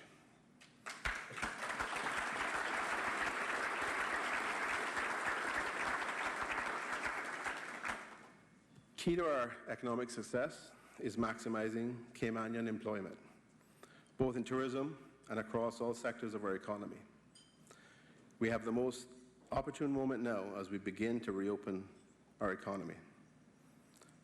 Our government-sponsored tourism structure between the Ministry of Tourism and Transport and the Department of Tourism has been supporting and developing our existing pool of Caymanian hospitality industry workers through the shutdown of our tourism industry. In addition to financial assistance in the form of stipends and grants, we continue to offer skills training and refresher courses for tourism-related businesses and staff. As part of our targeted efforts to prepare the local workforce for reopening, Workforce Opportunities and Residency Cayman, better known as WORK or WRC, the Ministry of Tourism, Department of Tourism, University College of the Cayman Islands, and the Cayman Islands Tourism Association has been collaborating on initiatives to reduce Caymanian unemployment through training for employment in the tourism industry. WORK and our other tourism stakeholders will help ensure that the necessary personnel are actively working with these job seekers to secure employment.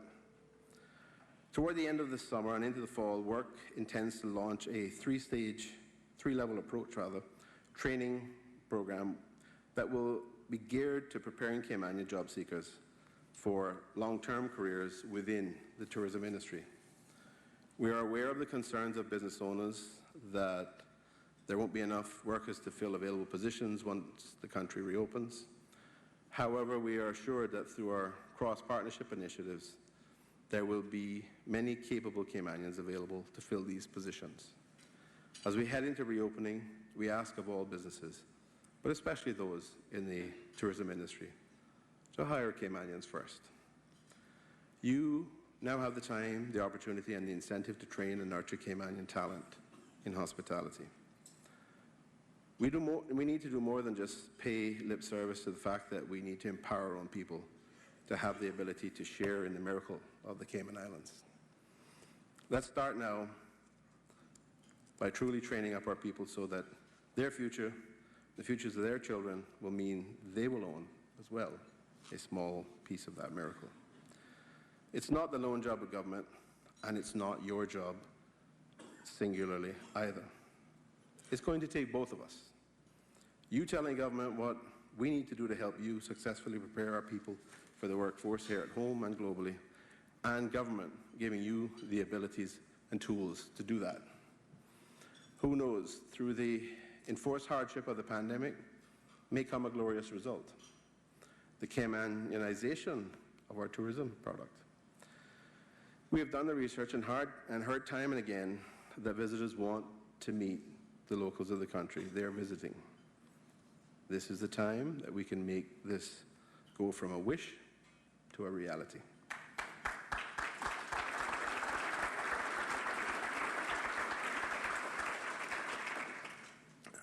We are realistic, however. We do recognize that we have many wonderful individuals who have been granted work permits who are a credit to our tourism product.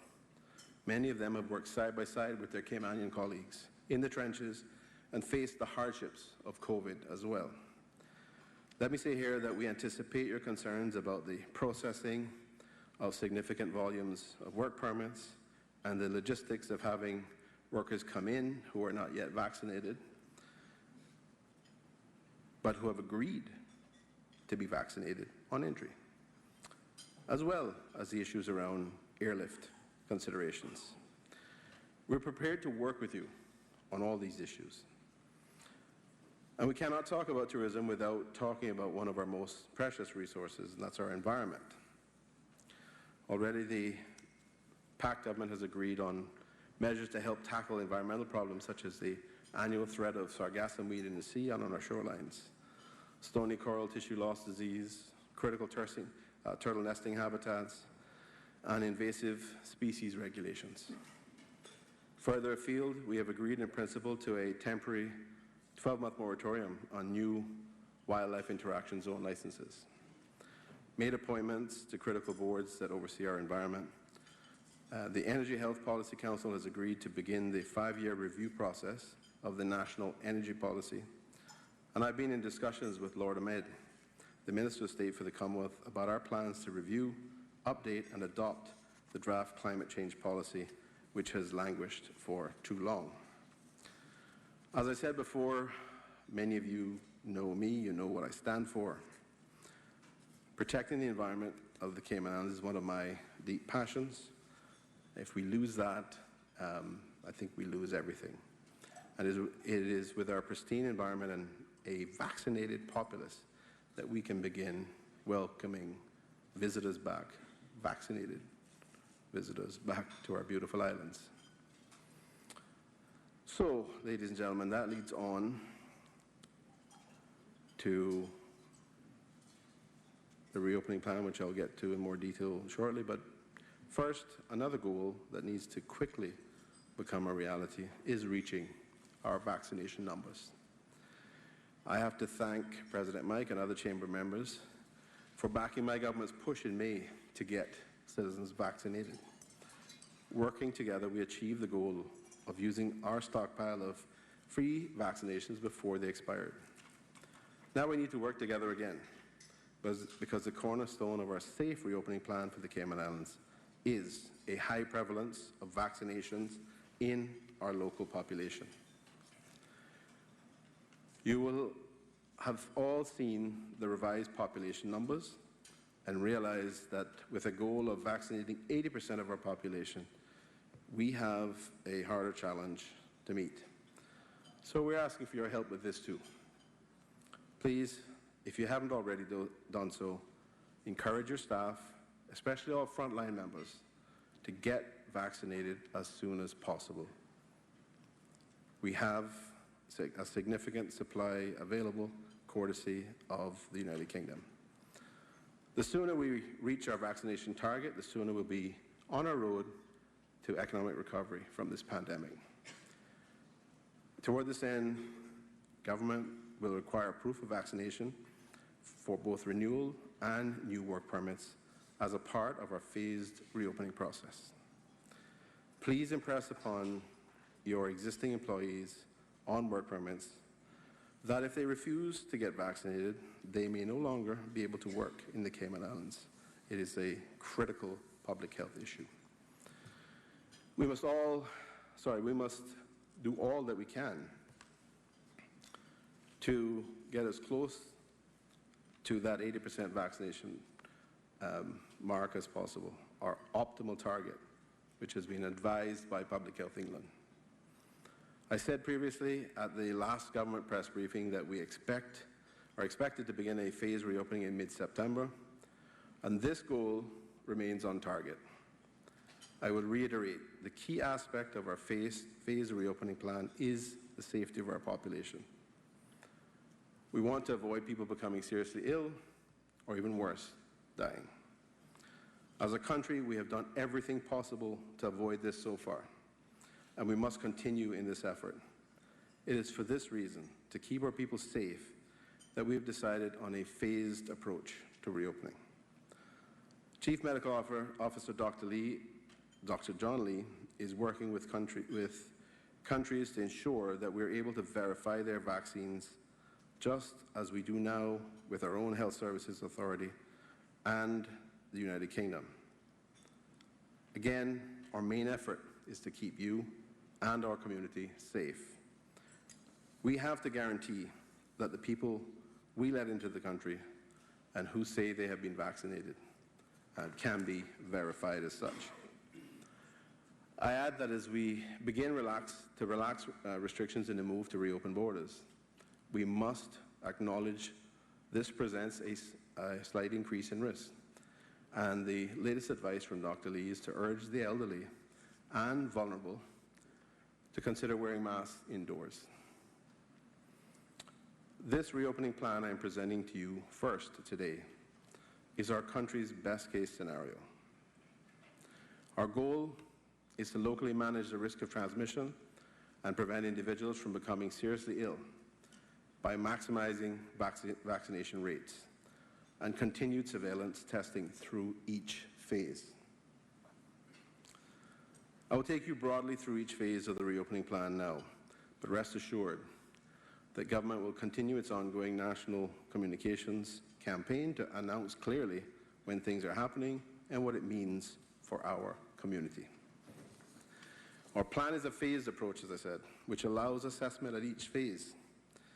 Assessments based on the medical science and data. And this will be used to progress or change our plans.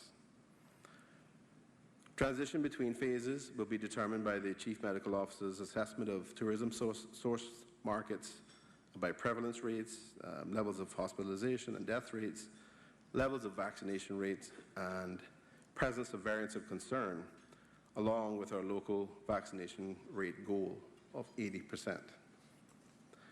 At all phases, public health will monitor the local prevalence rate and the spread of COVID with reduced restrictions. The trigger for introduction of public health intervention in all phases will be 2 non-related community clusters requiring hospital admission. We are, of course, now in phase 1. This phase features continued local uptake of the COVID-19 vaccination and low prevalence rates in Cayman, in the key Cayman travel markets, which has allowed for the introduction of reduced quarantine periods and other travel restrictions. However, the borders remain closed, and travel is supposed to be allowed for essential reasons only. Specific aspects of this phase includes entry PCR testing being required for all. A negative PCR test result is required to exit quarantine. Verifiably certified vaccinated travelers have a 5-day quarantine period, and unverified vaccinated travelers have a 10-day quarantine period, and unvaccinated travelers have a 14-day quarantine period. As of 1st July, government will begin paying for quarantine at government-run facilities only for those who are conducting essential travel. Phase 2 will feature reduced repatriation restrictions and is scheduled to begin on August 9th, 2021. During this phase, we will increase the monitoring of vaccinated travelers. We will ease the monitoring of vaccinated travelers by removal of GPS monitoring. This will allow the government to assess local impacts and build capacity to manage increased traveler volumes anticipated with the opening of the borders in phase 3. All businesses will be required to adhere to safety protocols issued by regulators and industry which comply with the Caribbean Public Health Agency guidelines. In phase 3, which is anticipated to begin on September 9th, we plan for a limited introduction of tourism. At that date, we will be beyond the time frame of schools opening, so we'll not be opening our borders at the same time as our children are preparing to go back to school. Also, we are doing this during our traditional slow season with some restrictions, which include a flight slot management system to limit the number of people arriving. This allows for government and the tourism industry to develop capacity for dealing with larger volumes of travellers in preparation for high season. During Phase 3, our borders will be open to securely verified vaccinated travellers, except for cruise travellers.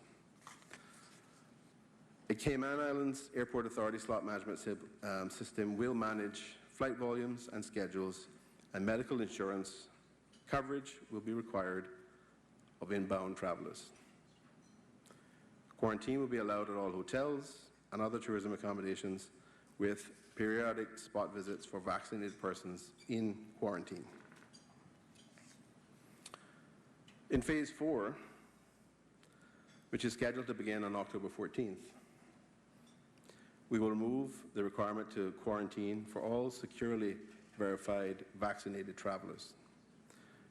We anticipate that the rate of local vaccination will be substantially adequate by this time to allow for the safe increase in tourism and relaxation of restrictions. However, during Phase 4, unvaccinated travellers will continue to be required to apply for entry on the Travel Cayman portal. Vaccinated travellers will be required to make a declaration of travel and include their vaccination status on the Travel Cayman portal, with a declaration certificate issued and vaccination checked on arrival. Public gathering limits may also be decreased at this time, depending on whether there's any public health risks being demonstrated. Additionally, during Phase 4, there will be fines mandated for travellers failing to abide by this process, and school staff will be required to undergo surveillance PCR testing. Further loosening of travel restrictions will come with Phase 5, when we will allow unvaccinated children younger than the eligible vaccination age to travel with vaccinated adult tourists. Phase 5 is expected to begin in on November 18th. During Phase 5, unvaccinated children younger than 12 will not be required to quarantine. PCR testing will be required for local unvaccinated children older than 5 who have traveled prior to being allowed to return to school. There will be surveillance of unvaccinated persons by periodic PCR testing.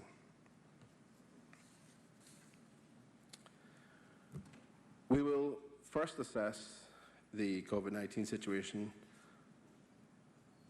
on January 27th next year in a local and international context to determine when and how to proceed with the further relaxation of restrictions and travel. If the assessment allows, we would begin to welcome all travellers and start the reintroduction of cruise tourism. It is anticipated that at this point, there would no longer be any quarantine restrictions for any travellers, no restrictions on public gathering limits or public transport capacity, and no restrictions on certain businesses and operations such as the rental of scuba and snorkeling equipment, use of hookahs, water pipes, etc. As you have seen, this plan takes a phased approach, which allows assessment at each phase. Assessments will be based on medical science and data to indicate to us either to progress or change our plans before we move to the next phase. We must remember that even with this careful and phased reopening approach, there will be risks. As we have done throughout this pandemic, we will manage these risks together in partnership as a community guided by public health. We have to realize that we may reach a juncture where some of the prior restrictions may be reintroduced. We may have to wear masks. There will be regular testing of those on front lines and possibly some dialing back of public health limits. That is all aimed at not recklessly throwing caution to the wind. To date, no country has successfully reopened without having to go back into some form of lockdown or restrictions. Given our patient and careful approach to COVID, we have the opportunity to be the first.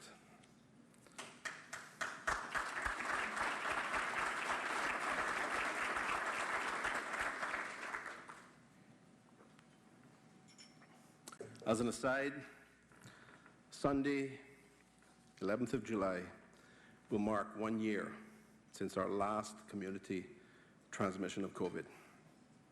I don't know about you guys, but as an aside goes, I think that's one heck of an aside.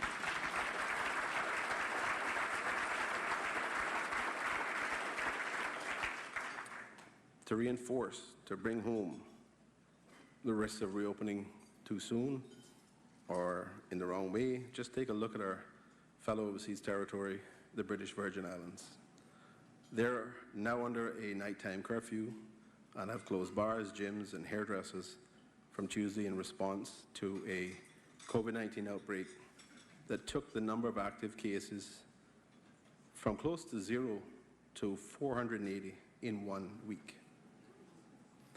The BVI government has had to bring in a wide range of new lockdown measures where businesses and restaurants must restrict customer numbers in line with social distancing protocols. We have a chance to once again defy the odds, but that will require the cooperation of the private sector, government, and all citizens.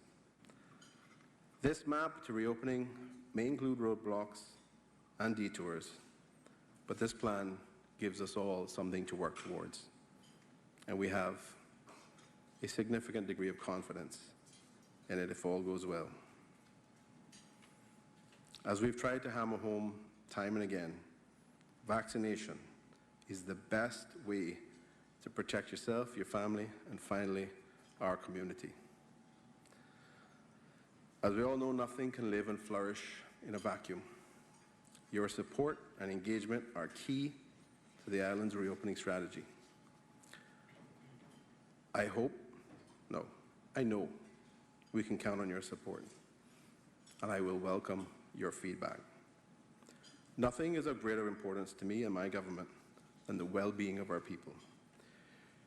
We have spent weeks deliberating and seeking to strike the right balance, and we believe that in this plan we have a roadmap to the safe and successful reopening of our economy to tourism. Being part of this audience today allows you to be the first to have access to our Safely National Reopening Plan. You can download the plan by using the QR code on the screen. The plan will also be published on our official CIG website shortly, which is explore.gov.ky.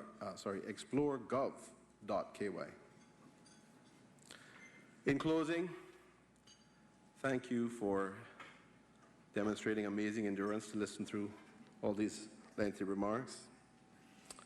President Mike, I think you and the Chamber members will see that my government is moving the Cayman Islands in the right direction with a common and shared vision. And realizing that vision includes the participation of all of you. I look forward to continued discussions with you and your membership on ways we can complement each other's efforts for the betterment of our people and our country. Thank you, President Mike. Thank you to the Chamber Council and all members of the Chamber of Commerce for once again hosting this important legislative luncheon. And it has been my distinct honor and privilege to be here with you today. Thank you.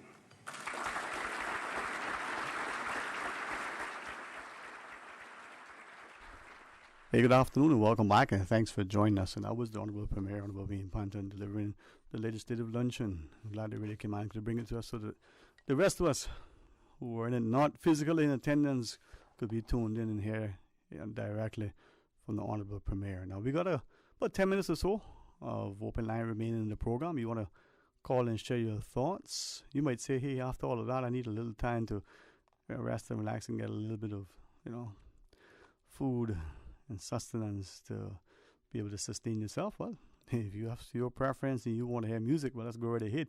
But if not, you may have a comment, a question. I don't necessarily going to give you an answer, but I certainly will listen and can offer an opinion. Hey, Bill Joel reminds us, our opinions are free. You can, take it from me. You want it or not, that's up to you. 949-8037, 1-800-534-8255. Or you can WhatsApp 925-3261. 949-8037. You want to call and share your thoughts. A lot to digest, a lot to consider. A lot of it you probably already expected. Heard may have, even had a preview beforehand. What does it mean for us? Where are we going? Well, I guess your guess is as good as any. Your perspective and opinion is important. And I think as we share objectively, impartially, responsibly, and respectfully, and in a very civilized manner, will make it that much better. I think Honourable Premier, as we could draw one inference, is that the success that we have now is a credit to all of us working collectively together for the same outcome. We want to have a safe place where we can move about freely. We're cognizant of what is happening around the world. We may have a perspective as to why, but it's about working hand in glove. Hey, good afternoon. Welcome. Thanks for calling. Good afternoon, Dwayne. Peter Schmidt here. Good afternoon, Cap. How are you today, man? I'm not bad, and you?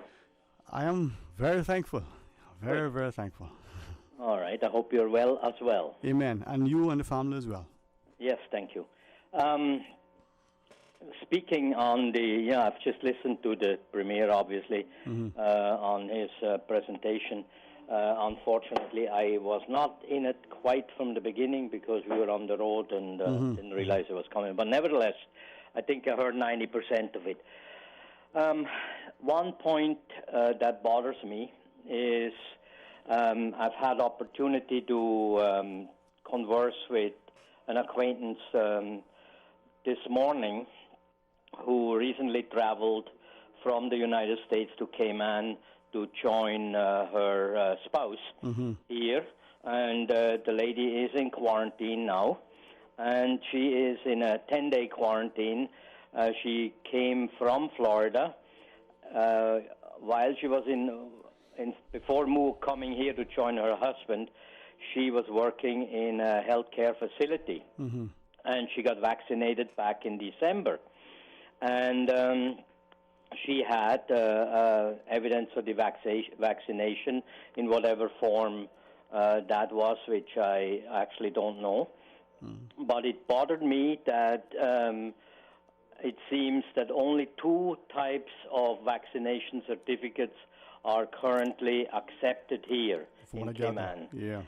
I am really disappointed that the developed world, I would say, in the beginning, before including everybody else, has not been able to come up with a common certificate or certification that the vaccination was bona fide and everything is on the up and up, and so that other countries, the documentation from other countries other than the UK and Cayman could also be trusted. Right.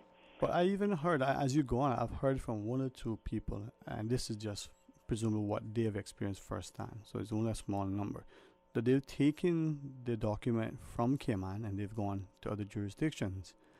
And I'll try to say it nicer than how they put it, but they looked at our document and laughed, and they thought it was a fraud, right? Yeah. So that's unfortunate. Well, actually, I did not have that information because that was my next question. Yeah. If we're not accepting the certification, let's say from the USA, what do they do to us in our regard? And I didn't have anyone to ask that had the experience. So that would have been my next question, because our certificate, in all fairness, while it will serve the purpose of locally identifying the vaccinated individuals, it does look rather flimsy to be considered an international document that would facilitate your travel across borders. Right. When I went to get my second vaccination, I carried my international vaccination certificate with me that lists all the vaccinations I've had over the years, and with travel there were quite a few of them not too long ago. But I was surprised to find out that there was no arrangement or no instruction to enter those vaccinations, the COVID-19 vaccinations, into that internationally accepted document. I didn't have, any additional information on it, and I can understand how, in the haste of dealing with this pandemic, certain things had to be done in a bit of a rush. But and perhaps when we were issued our certificates initially, given that the rest of the world was vaccinated at even lower percentages than we are, that they were even less prepared to have internationally agreed document of the vaccinations. But perhaps the hope was that it would be, initiated by some of the major developed countries in the world, and then we would transmit our information on to those internationally accepted certificates. Right. If it hasn't been done, I really think that for us opening our tourism industry, or the travel industry for that matter, and I'm sure many other countries are hoping for the same, that there would be some kind of a accepted approach, internationally accepted documentation created to facilitate that. I think that is a reasonable expectation. I think that is going to come in short order. People may say that it's going to align with the One World Government Accord, but I think if you look at uniform tax codes, if you look at other things that are, led by the larger jurisdictions, to have sort of one sort of approach when it comes to many things in the business or travel and the like. I think we'll see that with this as well, so that there is this, I want to call it, standardized approach, One World Accord, whatever we call it. I think that's going to be in short order, where this thing is the same thing everywhere you go. Yeah, I would certainly hope so, because I did call the HSA this morning and to confirm that what I had heard was correct about the acceptability of U.S. certification here, and the person that I spoke with said essentially it comes down to verification, and I can understand that in some aspects. So obviously there is always a possibility that some smart Alex start selling vaccination certificates on internet, and if it was that easy, and I'm sure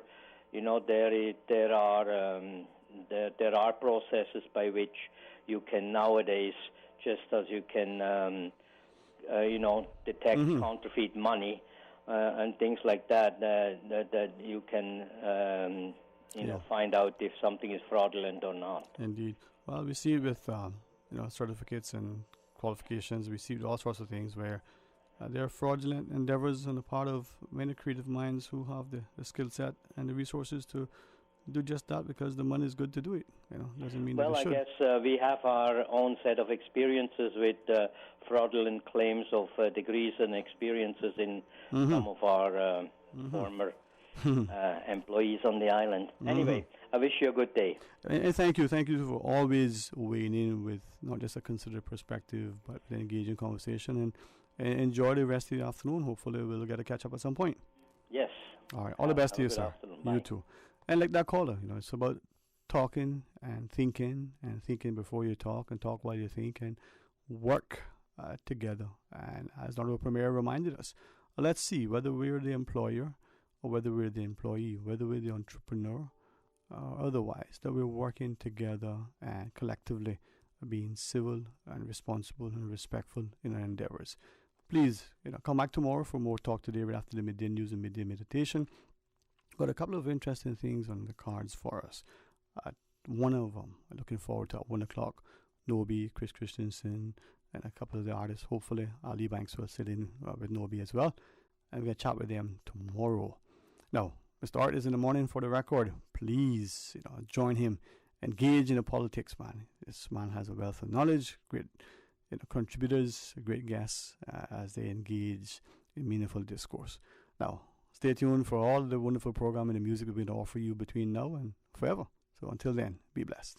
Talk Today is brought to you by Subway, open 24 hours in Countryside, Anderson Square in Georgetown, and Centennial Towers in West Bay. And by the Ministry of District Administration, Tourism and Transport. Explore your history, explore your land, explore your sister islands. And Savannah Pharmacy in Countryside Shopping Village, convenient opening hours including Sundays and holidays. And Royal Fidelity Bank and Trust, money at work.